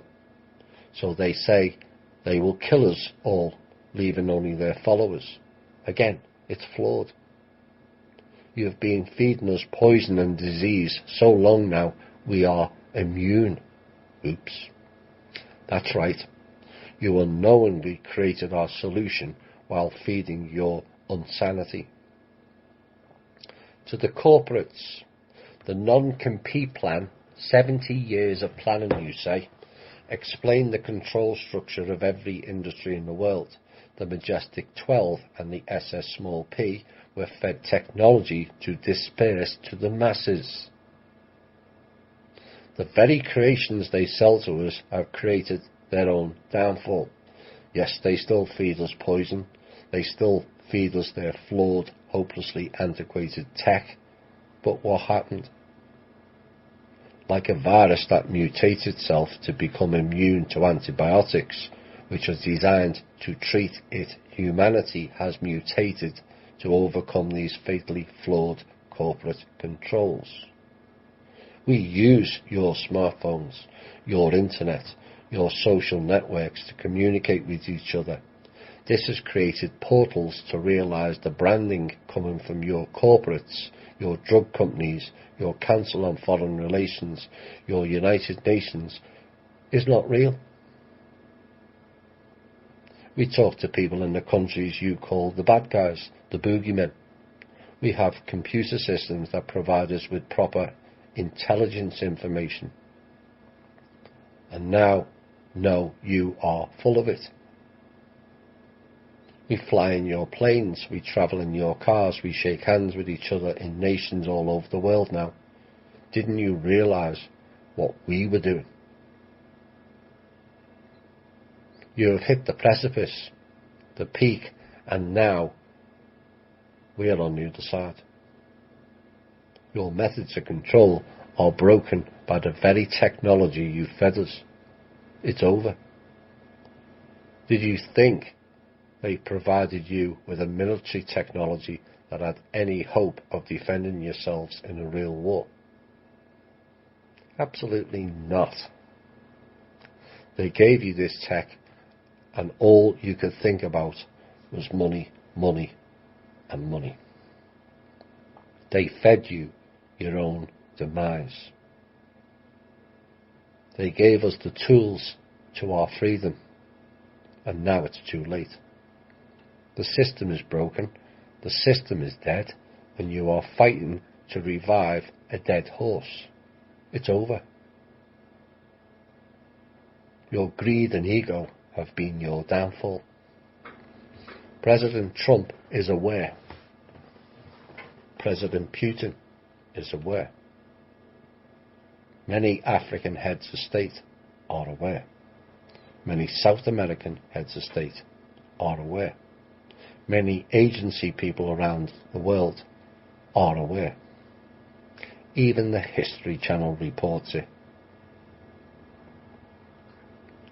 When will you wake up? Final note. The system is broken. It will not come back. A new system is forming. It is being created whether or not we participate. When something goes down, something else will come up. That is nature. What will you choose? You can sit and just wait for your slave masters, or you can become your own master and participate. You can continue to try and kill all that refuse to follow the crumbling remnants of a flawed system, or realise there is no system and follow reality. It's not coming. It's already here. Choose wisely. That was written by Kim in November. And I then added my own piece to that. And one point that I'm aware of that came out of that, as it was relayed to us directly, is we, the trust, are ruining their way of life. Really. We're ruining their way of life. Kim and I and the team. Oops. Forgetting that they have ruined billions of lives over many centuries. And have no intention of stopping doing that. You have ruined this planet and all living beings, humans or otherwise, and in essence ruined your own way of life as you lost touch with reality. But please don't play the violin act with us. We are ruining your way of life. As I'm sure I speak on behalf of all of humanity when I say this. Go and fuck yourselves. Ruining your way of life indeed. Bollocks. The timeline has changed and the tide has turned. That is why everything they do will fail. They are in charge of or in control of their own illusion now. They still haven't worked out, 1, that they themselves are slaves, 2, the timeline altered and the looking glass technology no longer works for them, 3, no matter how many ways they try to kill us en masse, they all failed. It had to be completed by 2012. It failed. 4, your egos, badges and titles keep you occupied in your own levels of self-importance whilst they take the piss out of you and also us. 5, they are tasked with chasing gold at the end of the rainbow, only to find there is no end, as like the RV, it's always coming, except it never arrives. 6, your role is a pointless exercise of spectacular levels of stupidity. I don't believe you're all stupid people for 1 minute, but come on, when does the hello McFly moment kick in? You've been chasing and waiting for fake Chinese elders now for over a decade. In fact, it's near 2 decades. And what's worse, you take orders from the same fake entities none of you even know exists. All the vast resources you have at your disposal, and you can't locate a single Chinese elder. Really? Can't do a cross-check of where their funds are to validate the RV. Validate whether the funds are real. Why have you not worked out yet why in the last 11 years none of their codes to the system has ever worked? 0. or assess whether the 500 years or more global GDP required for an RV payout actually exists, or whether the volume of funds added into a debt-based system would last longer than the first 60 seconds and the whole banking system would collapse, including your payouts. Well, have you? And if not, why? Like I said, tide is turning. And now we roll into November. Benjamin Netanyahu, big trouble, I hear, first week in November. And I told you all recently to watch Saudi Arabia, Israel and Yemen. That will crop up again before the end of the year. And a number of arrests had taken place in Atlanta of rogue elements. Atlanta, for reasons as yet undetermined, is a hotbed and possible SSP related. Remember the plane incident, shut down of the airports? All were linked, and we'll have more details on that when available. Now, one thing that was found out last week, there's an issue with a certain port in Georgia and a road that runs east to west. That port stops at Area 51. Check it out for yourself. A big crackdown in the first week in November started on the fake Indians, as in the Cherokee tribes, not just them, who are not Cherokee, and fake Indian supposed foreign banks also were being targeted. And it is my understanding that top people in those tribes are Nazis. The leaders of the Cherokee tribe, one lives in Scotland and the other in London. Those of you familiar with the internet people Matt Chula and Megan, who have appeared on Tolek's show and other shows as part of that tribe, are diverting funds away from the original tribal people. Now, this is part of an ongoing global investigation, as most tribes have been taken over by rogue elements, installed fake chiefs to claim land sovereignty and steal vast funds away from the people. In the Treasury, whilst the negotiations and agreements were being made in the first week of November between the Treasury and the Manor World Holding Trust, we did some tweaking of the system because of interference in the transactions, and also Kim was tidying up some more back doors that were being run out of the NSA and others into the Treasury. Suddenly the whole Treasury screen changed and went live, as in real live for the first time. The Treasury had been operating on mirror screens like all the other departments. Predictably, when they started looking into the accounts, there was much less in several accounts. A range of shell companies, shell people and shell organisations were within the system, siphoning money out of the Treasury. Embezzling funds is one thing that has gone on forever, and it needs to be dealt with accordingly, but this is a total national security issue again, and it needs the severest actions to be taken out on those perpetrating it.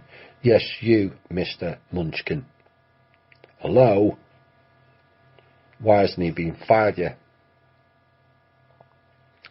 FEMA and Mnuchin then went one step further, along with others, and have blocked and delayed an attempt by Manor World Holding Trust to repair or replace every home in the damaged storm areas from Michael and the other one, replace all electric grids, fix all the roads, bridges and traffic signals, done in a manner that is totally transparent and 100% accountable. Everything for that disaster was budgeted for, and trucks, equipment, material, temporary power generators were all sourced and ready for delivery, which would have created many new jobs, but the clowns intervened. This package was a $105 billion program. That didn't include a possible full replacement of the airbase known as Tyndall. A separate package was all sourced for the Carolinas as well, but FEMA was instructed to wait for Rothschilds to pay out to fund that project. Predictably, that never arrived. Meanwhile, a month and 3 weeks have gone by and other people are receiving no help. And obviously now we're nearly another 2 months has gone by and they're still not receiving any help. And the question was at the time, how much longer are American authority people going to allow this nonsense to continue? Mr. Mnuchin was ousted as being fired or resigned, depending on how it's portrayed to the media. He was fired, to be clear, and will now be outed after the midterms, and yet still we wait. As predicted many times previously on the show, despite others saying trust him, Jeff Sessions, like Mnuchin before him, McCabe, McCain and others past and future, has now departed. Others mentioned in previous shows will follow.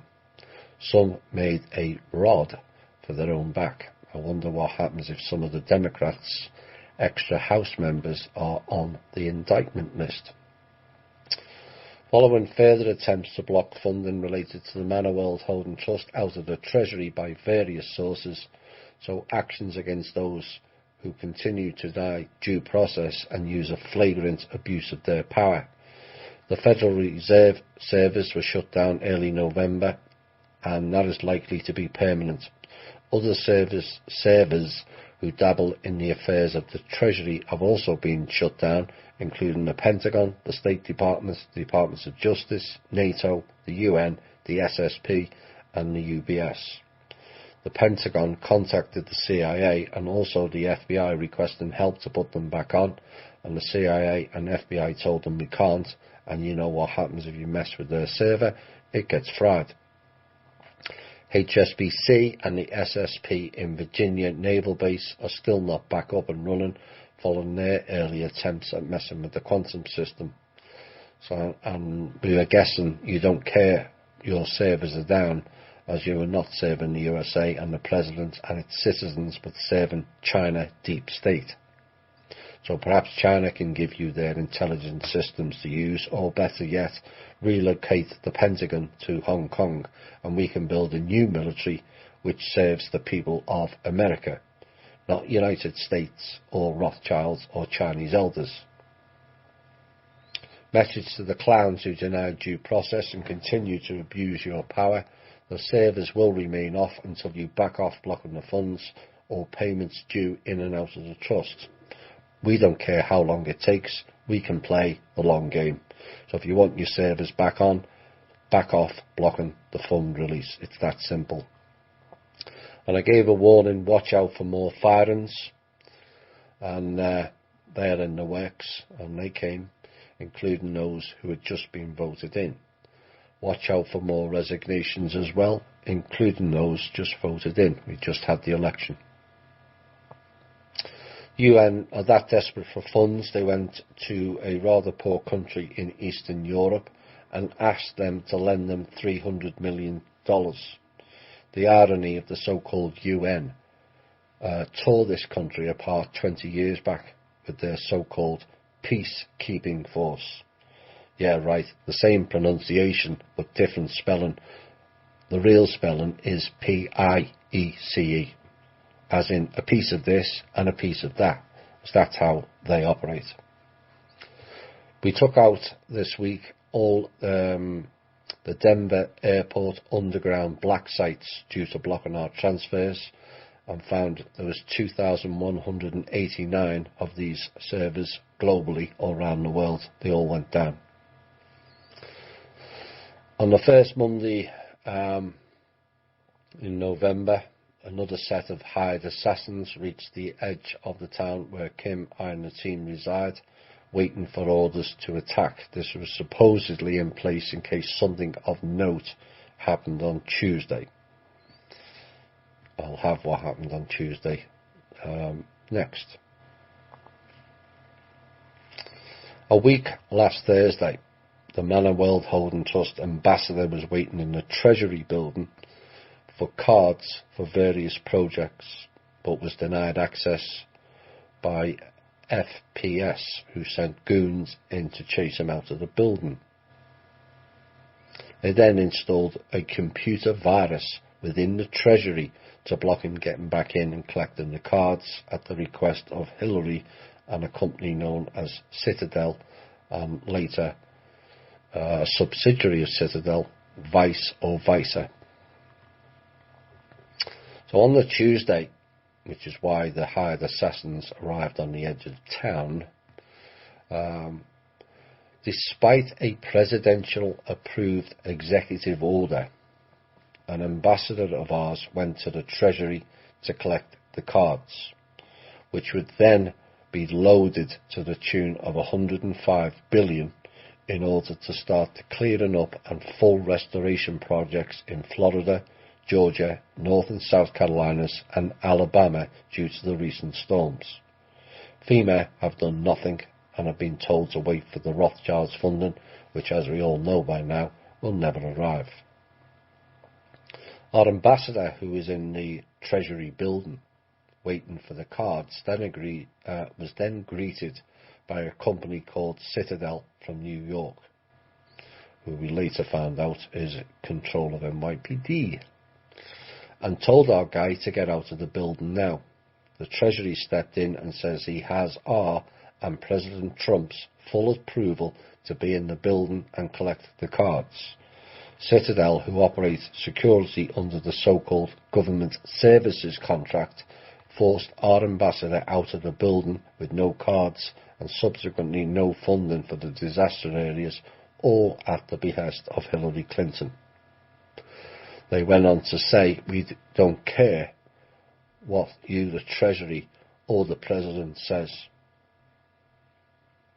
Right in the face.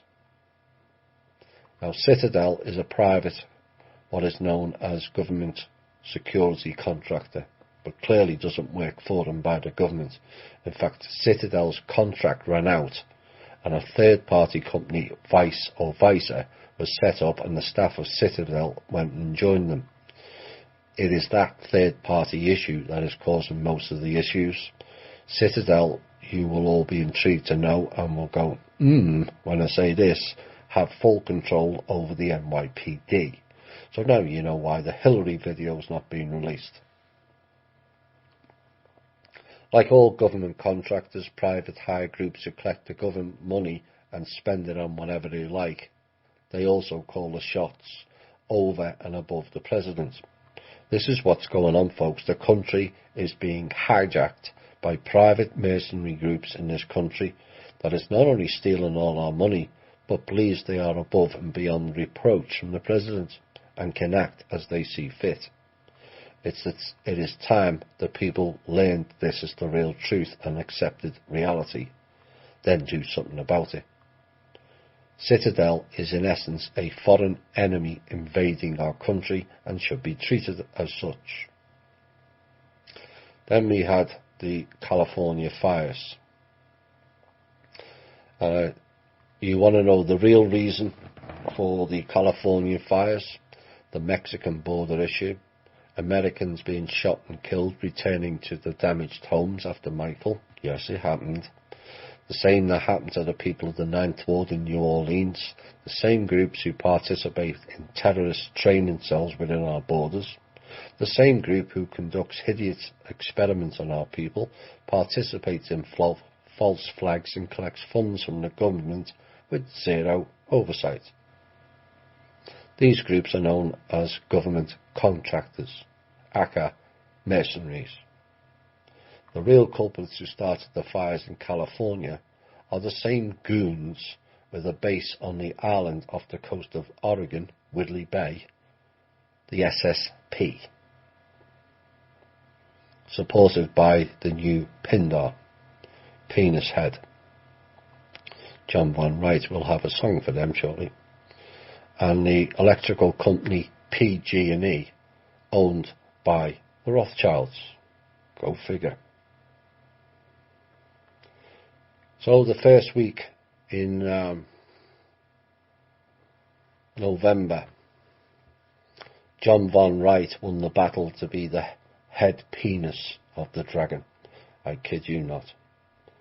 They wanted to be elected head penis of the dragon, known as the Pindar. So Mr. von Wright thought he was different, like all the other dickheads. And he went into a throne, and they do get a throne-like seat, and began to unroll his plans, his keys and his codes, only to find, like all previous Pindars in the last 11 years, none of those keys or codes to the system work. Oops. Didn't stop him trying to hack into the system again, though, with devastating consequences of doing that. Boy, are they desperate. Wrecking their servers in a vain attempt to steal funds to keep themselves going. Annabelle was the latest money machine he rolled out, and like all others, it failed. So I'm going to play a penis song for these clowns who like to be head penis. They like to choke the chicken.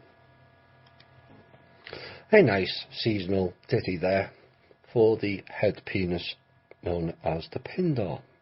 Oh my. And yes, they are choking their chickens all day, as they're a bunch of wankers. Sorry. They just are beyond stupid. In November, the Pentagon followed their failed mid-morning hacking attempts into Kim's Bank of International Settlements account. The White House emergency funds, without permission of the Commander-in-Chief, Mr. Trump, I might add. They called the Treasury and demanded funding for their payroll. Treasury told them they don't have any funds for payroll either, and the reality is no one has any funds except the Man World Holding Trust. But these people and their love of the Rothschildians and fake Chinese elders are blocking all attempts at us delivering to the people. And this afternoon, Kim and the Trust gave funds to the Treasury for their payroll at the request of Mr. Trump, and the Pentagon can go and swing until they get on board with this country, America, not US or USA, and its people. IMF then started demanding, because they'd lost full control of the currencies and realised the Rothschilds are never going to deliver the RV, the IMF started demanding a meeting of 134 countries and telling them to ditch their currencies and switch to cryptocurrencies. I mean, you can't make this shit up. They had meetings with all central banks and instructed them that we are going crypto. I'm pleased to say, because of the work done by Kim and the team, all countries are rejecting the idea completely except the Blue Dragon country known as the UK. Furthermore, all said countries have now found out their contracts for currency printing with the Federal Reserve and the Rothschilds' owned printing company De La Rue has now expired. And so you don't have to purchase their currencies from them anymore, or deal or trade with them. An alternative is currently being worked out between the countries, the leaders, and our team. Back in 2012 onwards, I highlighted what I call, or were, the four main problems in America, and I did a post in Universal Voice, as it was back then, known as the 4 M's: the military, the media, the Masons, and Marduk. Well, the latter is now gone, courtesy of the efforts of our team, along with 168 of his minions, but the other 3 still remain, much to my and our chagrin. The military as it stands, well, those at the top showed little signs of change, but continue to follow orders of the psychopaths they blindly follow, despite enormous failures to deliver anything in concrete for over a decade now. So then I went in November, and I'd mentioned in a previous show about a corporate business model. And so I thought I would lay it out here for people to absorb and hopefully take on board of a different way of running a business. Because let's be honest, without cheating, stealing and lying, all the other business models have failed. They were designed to do that as part of the harvesting program. So we'll start with the People's Club as a central hub, and we fund the various projects and some businesses to expand or create new start-up businesses, and all will think that is great. But with the current mindset and conditions surrounding them, all will slide down the slippery slope and fail like before. There are a number of reasons the current core pirate business model doesn't work. 1. CEOs, shareholders and upper management cream too much out of the business, buying fancy cars, expensive all-paid first-class flights and meals. 2. Middlemen or brokers taking another cut out of the sales product by arranging deals whereby they are making money, and in my opinion, under false pretenses. 3. The staff feel they have no value based on their wages earned. 4. Staff have no desire to help or support the company outside of completing their hours they are allocated to work. Most just do enough within the 9 to 5 and just pass time to clock off. 5. Profit margins are set too high, which is to fund the groups in examples 1 and 2. So you have an uninterested, unmotivated staff who are poorly paid, with a few selective people who put very little into the company and take out vast privileges and also salaries, and then cream off further by getting shareholders' dividends. And people wonder why it all fails in predictable time period cycles, because it was designed that way. So how do we come up with a model that not only makes the business thrive, but the people within the business motivated and happy? The key is we don't repeat their methods. The key is at the top and at the bottom. CEOs, shareholders and various layers of management needs not only scaling down in terms of size, but also salaries. The margin between the top and the bottom is vast, and that gap has to be closed considerably. The question is, does anybody really need to earn more than $100,000 a year, including perks on top of that, to live a comfortable lifestyle? If you do, you've lost touch with reality, and your mindset is based on greed, not need. Now, obviously, some certain regions, it would have to be higher, because certain regions have gone way beyond our reality, like New York and La La Land in California. And some will say, well, I've bought a $1.5 million home and I won't afford it on that salary. One, you never bought it. The people who work for you bought it. Talking about the CEOs and the top shareholders now. Not always the case, but you get my drift. Your staff and their labour bought you that home, or someone else's staff and labour. A lot of people will not see that concept laid out as it stands, as too few follow the to and from transactions of where everything goes or where everything came from. But it's the staff labour who created or distributed the products that generate the income the top end people cream off. We in essence have to create a system of you get out more of what you put in. Unlike Barry Robbins, Robber Barons, Barry Robbins. Oh, sounds better anyway. Families like the Rockefellers or the Rothschilds. Did any Rockefeller dig for coal?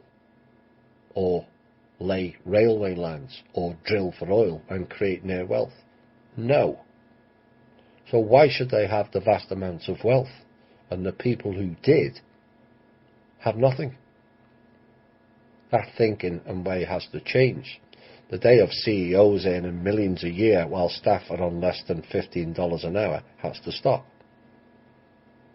Or even smaller companies' CEOs or owners earning $300,000 to $500,000 a year while staff are expected to get by on $9 or $10 an hour. Again, that has to stop. If you analyse it, people with money waste vast quantities of money on materialistic items, 90% of which is not for their own need, but to impress, show off, or take the piss against their friends, family and neighbours. Be honest now. When analysed, that is exactly the gist of it all. And while you are wasting $100 per head on steak meals, which are no better than the $30 ones, there are people who can't afford to buy a whole range of items that are essential to living, called basic food. Whilst you gorge yourself on over-the-top meals, and that the way, or is that the way it should be? Is that actually civilised? Well, no, it's not. Is that an example of an advanced human species? No, it's not. Then these same people spend $1,000 to $2,500 a night in expensive hotels. Why? $2,500 a night for a bed to sleep in? Got sheets and pillows scattered with gold and diamonds or something? It's just a place to lay your head, for fuck's sake. I just don't understand the concept of it. People have less for a family of 4 to house, clothe, feed and keep warm or cool for a month, and these people are using to sleep somewhere for one night. It's absolutely obscene, and so far out of touch with reality, it's just not funny. So to all that thinking the old model and ways of being has to be changed, it won't change by asking the government. It only changes by the actions of the people. So here is how I would like the People's Club to operate. So say the People's Club sets up a new business, let's just say a clean water project, and invests in that company. What we would want for it is to create a load of new jobs with salaries that are shared amongst the company. So the top people are not earning 10 or more times the staff, preferably near 2 or 3 times at best. The company would have no shareholders in the old sense, but all staff would be the shareholders of the company. This then motivates the staff into better productivity, as the more they put in, the more they get out. Staff would then be encouraged to attend most, if not all, meetings, as they are just as important as the owners. These meetings would take place within the building and not some expensive 3 or more day conferences in some lavish hotel that eats away at profits and makes the products more expensive to the consumer to cover those unnecessary expenditures. Company profits could be set at a nominal agreeable figure. Let's just use the example of 10%. This can then lower the cost of the product, and so it becomes more saleable to the general public. Excess profit can also be put back into the People's Club for further investment of other companies who operate the People's Club way. That company then becomes the future role model for the rest. So say we have 5 or 6 companies now operating in a new way, and we are doing business with companies that are not operating in that way. We have a few options. we teach that company a better way and reduce their prices to fit inside of our budgets and ways, or we have the funds from the trust to create a new company to compete direct against them, and they will either jump on board or lose their share of the market. But once you cut all the waste away, the cost of the product will come down and we will sell more than they will. But an example of a review of the costs of, say, 5 or 6, the People's Club's company that is spending an excess amount on, let's say, stationery, which then we would approach that stationery company to operate under the TPC guidelines and so reduce their prices to TPC companies. Or we will set up our own stationery company and sell the cheaper products to the vetted TPC companies and outside. Essentially then we are creating a TPC, the People's Club brand, of how to operate a business in a better way with need, not greed. Outside companies can all join in and become part of the TPC model, providing they take the same measures the TPC brand has. It is vetted and then approved or not, depending on their progress. This then lowers the cost of products or purchases not only within the TPC circle, but also to the consumer. A consumer with more wages can afford to purchase more items and subsequently create or establish more jobs in a far better working conditions than is currently employed. As each TPC model company expands into different fields of the markets, so does the people's power.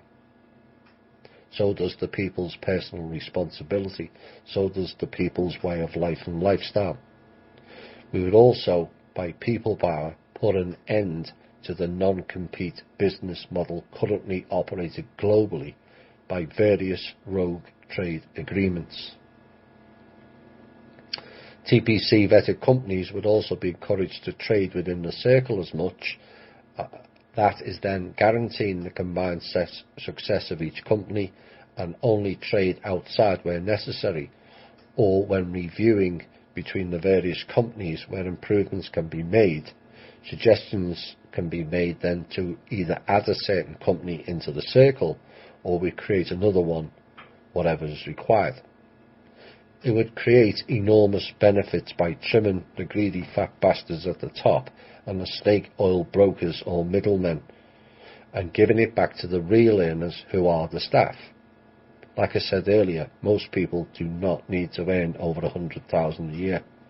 Most of that is wasted on excess lifestyles to impress, and in most cases, as I said, rub the faces of those close to them, which then creates envy, bitterness and divisiveness.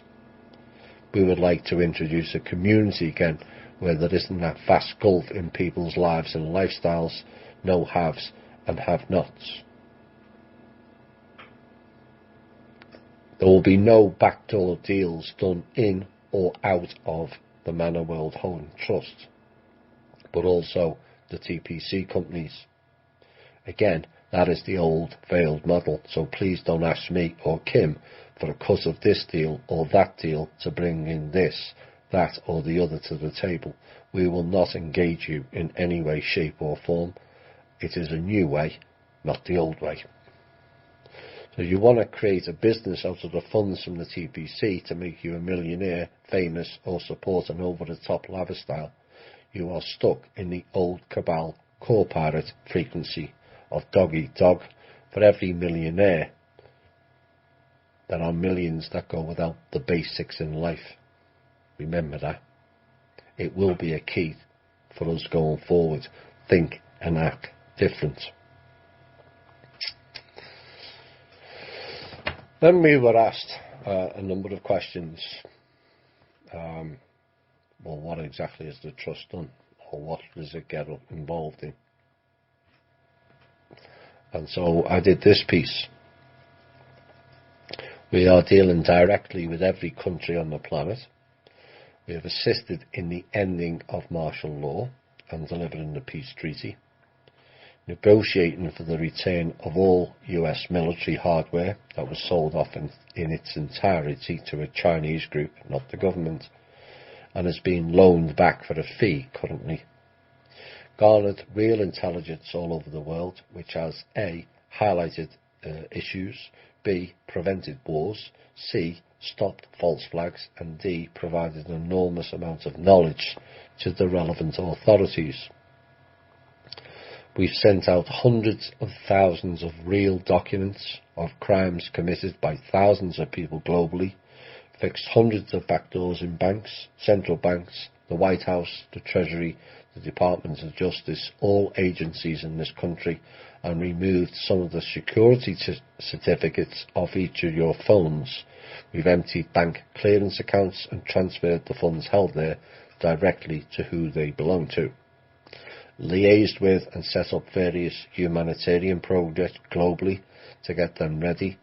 Liaised with various think tanks to set up other projects for humanity's benefit.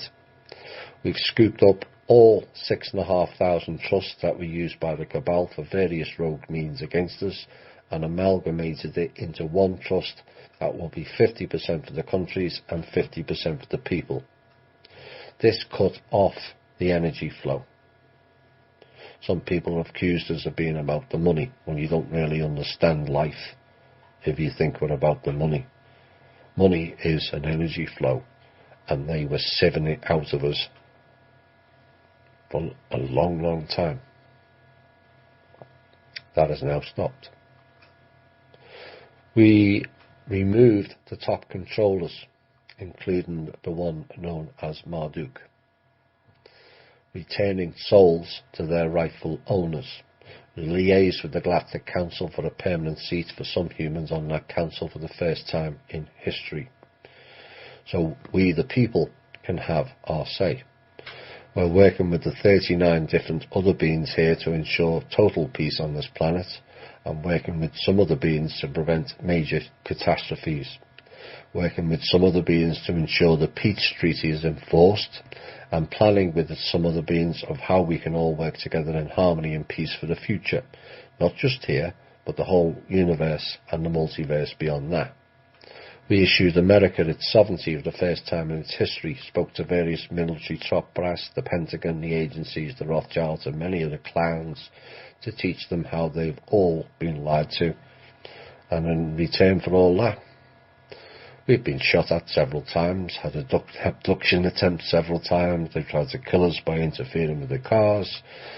We've had various djinn-style attacks and had fridges thrown off speeding trucks at us. Had contract for hire issued against us on the dark web for our assassination. Had our ability to earn money via jobs by stopping contracts, employment, or our pay. And we spend our lives confined to one very small region for safety. Can't meet people due to fear of who that person may be. We've lost partners. We can't go out on personal trips. We can't have vacations, as that would be outside of the safety zone. Can't travel. In other words, can't have a normal life.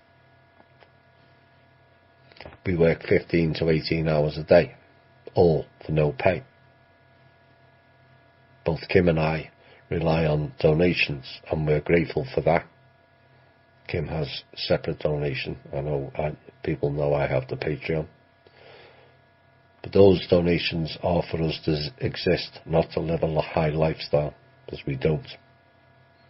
And we do it all for the benefit of you. We're not complaining about it, we just get on with it. To all the listeners of this show, I'd like you all to ponder on one question, and we were getting a lot of flack at this time when this piece was written. Would you like to live our lives? Would you work 15 hours a day with no pay for people, the majority of which have never even met? Would you sacrifice your life for the cause in the same manner? That was something to ponder on. Then we had the issue in Haiti, a version of the US military, clowns in other words, landed in Haiti at the weekend, not to protect Haitians, restore order, or give back the billions stolen by the Clinton Foundation. No, they were there, sent again by Hillary to protect American interests. Yeah, right. See, Hillary has no interest in Americans unless she's skinning their children or taking money off them. Hillary is a dragon member, not the Black Dragon. Oh no, the Blue Dragon, which is the UK. So if Hillary was that interested in Americans, why didn't she order troops to go and help the people of California when it was all burning down at this time? After all, it's a so-called blue state, whatever that bollocks means. And portal people describing riots in Haiti. It's not riots at all. The people in Haiti are fully aware of what's going on and what has gone on, and they're fighting back to protect their country and the resources of which these mercenaries are trying to steal. All of it out there is being orchestrated by another family member of Hillary, her brother Tony Rodham. Then we got a call, middle of November, Chinese elders, and also connected to some alleged Chinese royals. Spoke to us at the weekend and wanted Kim to fly to China for a meeting to make a deal. Yeah, right. We ain't that stupid. This is a common theme for Kim, people asking her to travel to other places whereby they can kidnap her, and there has been several attempts to do this, both direct and indirect. And as I said, she and we are not that stupid. Kim told them, right now I do not believe they want to do good things, and requested them to release the Pentagon from their contract by 5 p.m. Eastern Standard Time on Sunday. Now, the contract Kim is referring to is, for the benefit of new members, is the Pentagon did a deal to sell all Americans' military equipment and hardware to this Chinese group on behalf of the Black Dragons who are stationed in both countries, and the US military are currently leasing it all back from them. Yes, all our ships, planes, tanks, etc.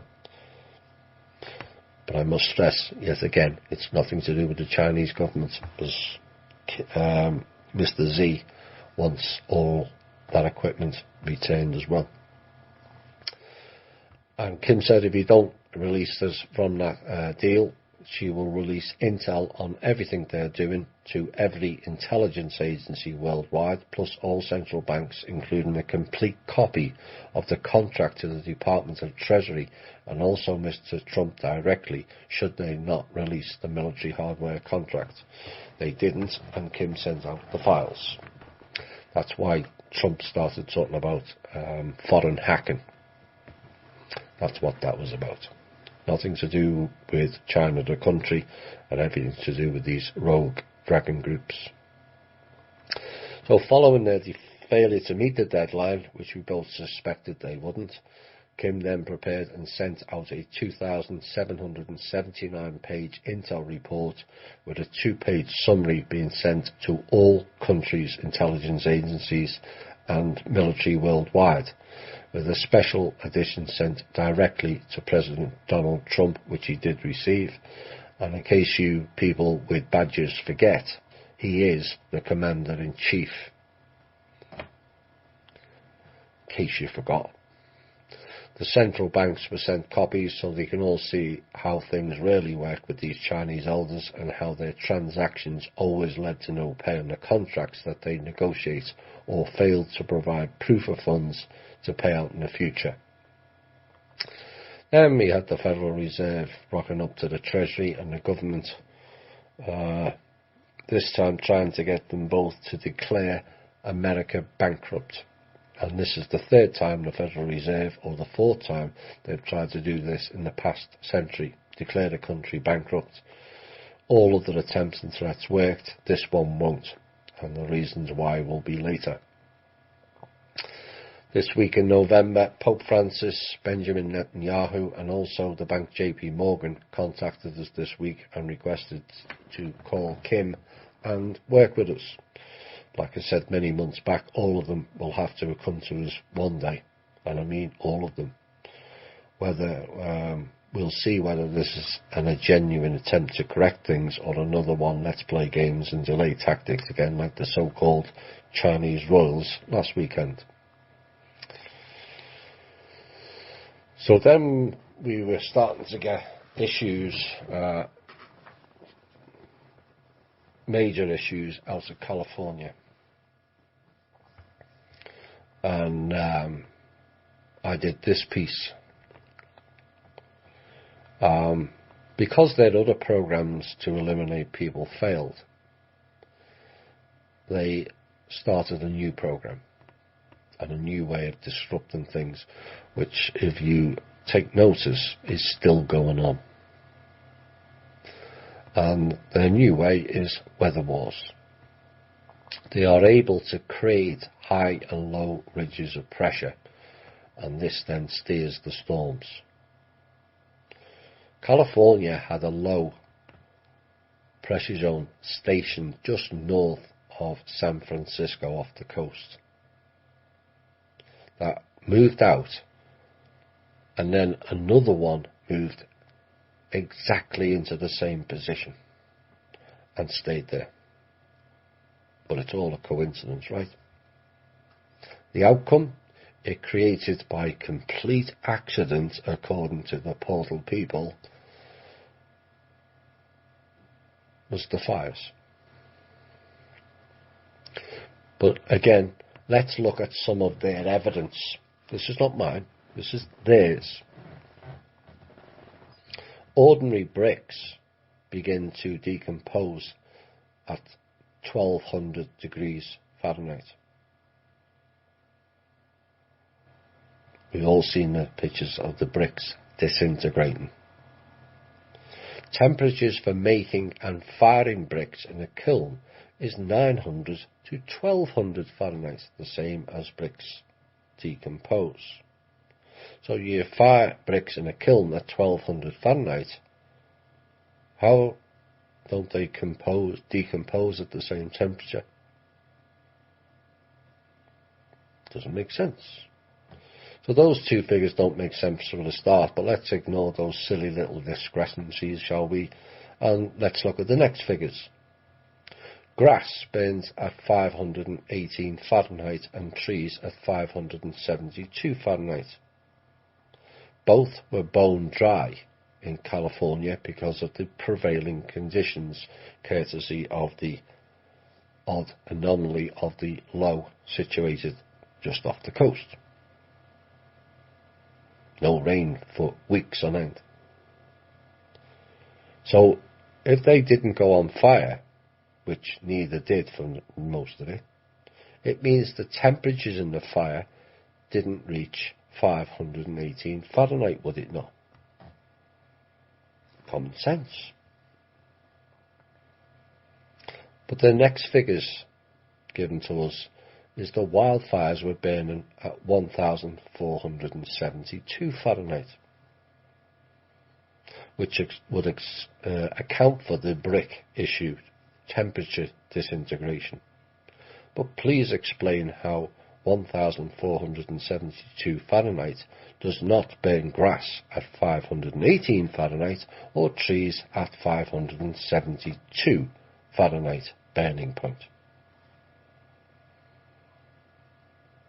Given we've seen evidence of melted car windscreens, which requires temperatures of around 2400 Fahrenheit, how does a 1472 Fahrenheit fire melt glass? Then we see the awful sight of people being cremated in their cars. Cremation temperatures range between 1400 and 1800 Fahrenheit, and yet it's not enough to burn grass and trees, which requires the least temperatures to burn. No, bricks, people, windscreens and cars can all melt, but trees and grass, untouched. Does it really make sense whatsoever? No, me either. Branding people via birth certificates came up in November. And Kim mentioned about how they assess each person's life tax earnings and base their value on you working from there on in. So if they assess you to pay $2 million throughout your lifetime in all taxes over your working life, they believe you will only be at a base lower level of earning over your entire working life, compared to someone else they assess to pay, say, $10 million in taxes over a working lifetime. This is done at age 18. Well, the questions arise from this is, are they then, if you are assessed in lower tax, then confining you to jobs in minimum or low wage pay sectors only? Have you ever wondered why only certain people get the higher paid jobs? And even when you are qualified, you get overlooked for certain positions. Could it be your stock value? They assess and attribute it to your tax earnings via your birth certificate and the cattle number known as Social Security or National Insurance determines which jobs you can have and which jobs you can't.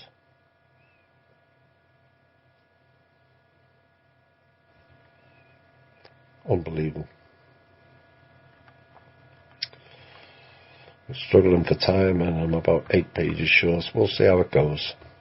Did you know the IRS, this is still November, was not approved by an act of Congress? This means that the income taxes are not enforceable, but before everyone rushes off and stops paying taxes, please hold fire on that action whilst the current system is in place, is worked out and corrected. We don't need people going to jail. Now, the only act of Congress approved was the Tax and Revenue Service, which is still in place in some states, and it's not the Internal Revenue Service. And it is the Tax and Revenue Service which has the real authority. But that has remained a dormant government department since the 1930s, as I understand it. Due to much messing with the articles on the internet mentioned earlier, cross-checking that information has now become a bit of a needle in a haystack. So, what we are working on now is a dismantling of the IRS, which does not require congressional oversight or approval, and has a transition over to the official government name and a department called the Tax and Revenue Service. Now, once that transition is completed, the IRS has no authority or legitimacy to collect taxes. And I repeat, once that transition is completed, that will end the IRS as we know it. The new department, the TRS, Tax and Revenue Service, will be staffed with new people and will not include any high-profile or position people within the current IRS structure.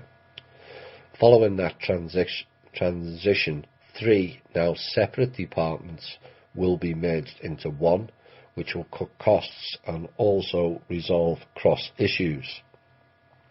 The 3 are the Criminal Investigation Unit, the Treasury Investigation Unit, and also the IRS Investigation Unit, which is a complete waste of time. Maybe the latter unit will be the one who gets more investigated than anyone else outside. Anyway, this will be designed to streamline departments, which is the main effect of this action. Once the Tax and Revenue Service is up and running, the transition will not require much in the way that it will have an impact for the average person. But we are working on a deal with the new department to eliminate income tax completely for all Americans and introduce a spending tax of 10%. We are also working with a social security pension fund structure. All of what you pay into that fund currently was going to the IRS and was then being transferred to a Swiss Rothschild bank until Kim stepped in when the IRS sent the Rothschilds $780 billion in the past year. She then confiscated it all and put it back into the trust. As an idea which will be put forward by the trust should it be approved, maybe a portion of your income tax not paid, which would be a volunteer-only programme, could be paid to the trust or a government department, depending on which is selected, into an extra pension fund that you know will be protected and will not run the risk of it being stolen or misused by some so-called broker, which to me equals snake oil salesman, or some Wall Street jackass. So that's still ongoing. And then we came to the trust contacting the Chinese Treasury that week in November to negotiate a deal with them directly with regards to the debt America owes China, the country, not the elders or the dragon groups. So on Tuesday morning in November, the 1.476 trillion debt that was owed by America to China was settled in full by the trust to the People's Bank of China. In return, the Chinese Treasury returned all of the Treasury debt bond notes to signify debt paid in full.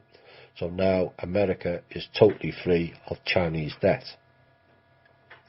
Following that deal, and fittingly, not a surprise, like a kid running for the ice cream van, the Federal Reserve turned up the Treasury, asking for their payouts on their debt notes, totaling 196 trillion. So Kim collected all the debt notes for the 196 trillion and paid it all back, all the debt back to the Fed, 196 trillion. But wait just a minute. Kim and the trust owns all of the Federal Reserve. So Kim chatted with herself for a bit as a representative of both the trust and the Fed, and then paid back the 196 trillion to herself, and then returned it all back to the trust. And zero out all the Fed debt on behalf of America. So now America has no debt to China or the Federal Reserve, all wiped out in one quick swoop.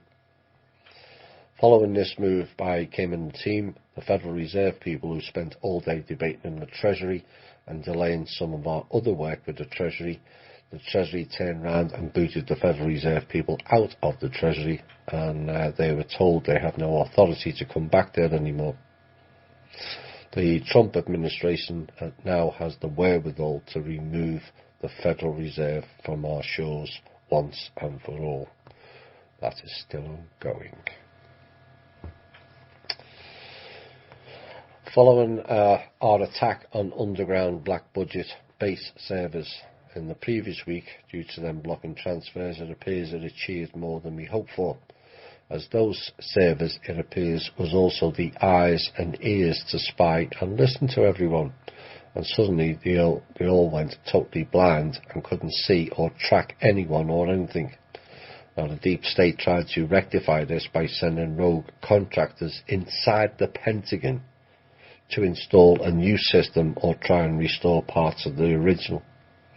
So much for the Pentagon being safe and secure then. There is a massive shift going on inside the Vatican currently, and is expected to continue a more forward path.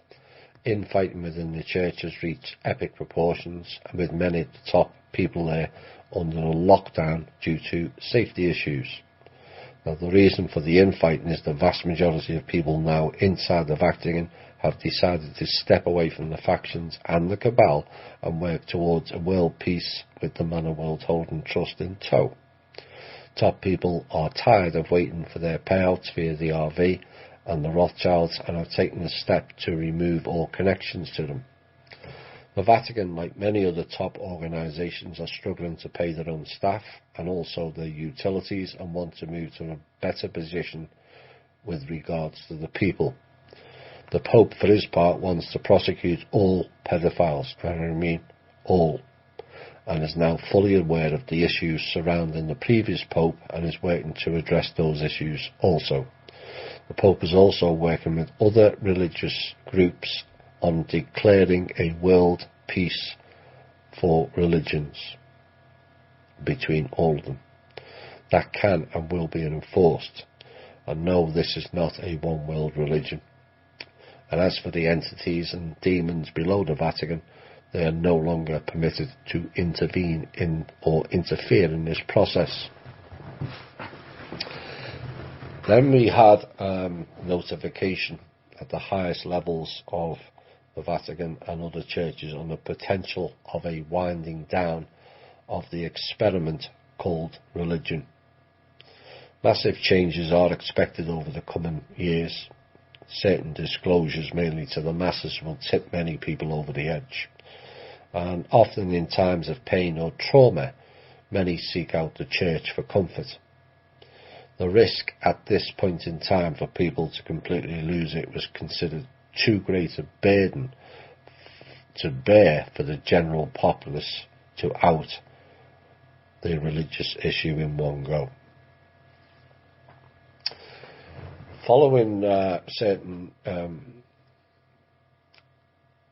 doubts about Manor World Holding Trust and what it has, the US government and the Treasury in November were shown a video of a vault that houses a portion of the physical assets held by the Manor World Holding Trust. And it doesn't just include gold, but many other minerals and also several elements. And once both departments have satisfied the trust that they are capable of safeguarding the physical assets, they will be transferred to the relevant destinations for use as an asset base. Then we have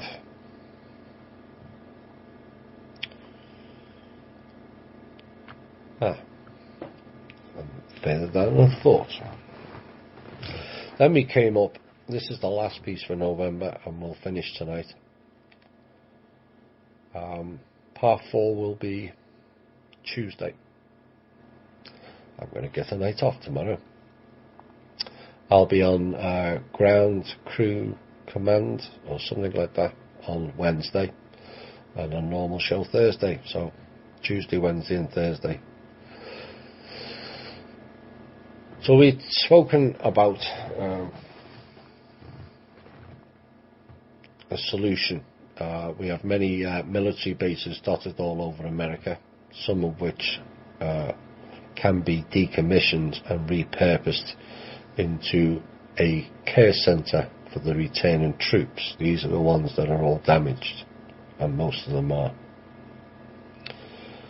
Where we could have staff versed in all aspects of drug and chemical abuse, mind control abuse and PTSD issues, all done in a safe enclosed environment until the soldiers are ready to return to the public, like a halfway house. Some will say, how can this be implemented, or who pays for it? It can be implemented by the people demanding the return of their sons and daughters, as they are not fighting for freedoms, America, or the world's people. And once we demand it in sufficient numbers, enough is enough, it ends. You've seen what happened with the Yellow Vest people in France. As for paying it, there is an expensive thing called a military budget. Well over half of it is wasted as it stands today at $716 billion per year. What a waste of money. 10% or more of that each year can go towards saving our own sons and daughters from the program called military service.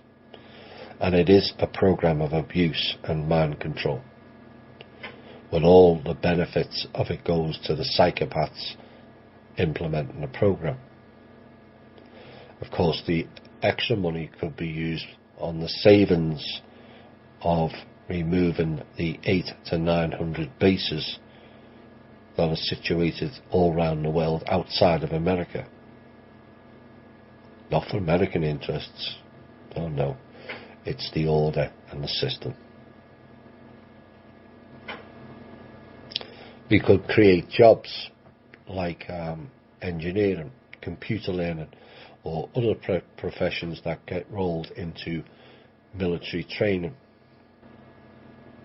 That's how they roped most people in, whereby they were the only viable group to offer that level of training. So we need to start to create training sections that are outside of the military. They deliberately cut off the training programs to the general public, so people were forced into the only option of joining the military, and then subsequently they were pushed into military service in some falsely created battlefield. That completes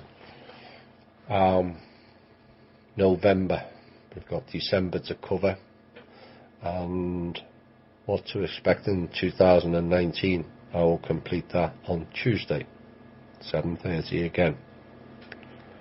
And given we ended about the military, perhaps this song is convenient to end tonight. This has been the Truth, Honour and Integrity Show. My name's Thomas Williams. I hope you enjoyed the show. Bye for now.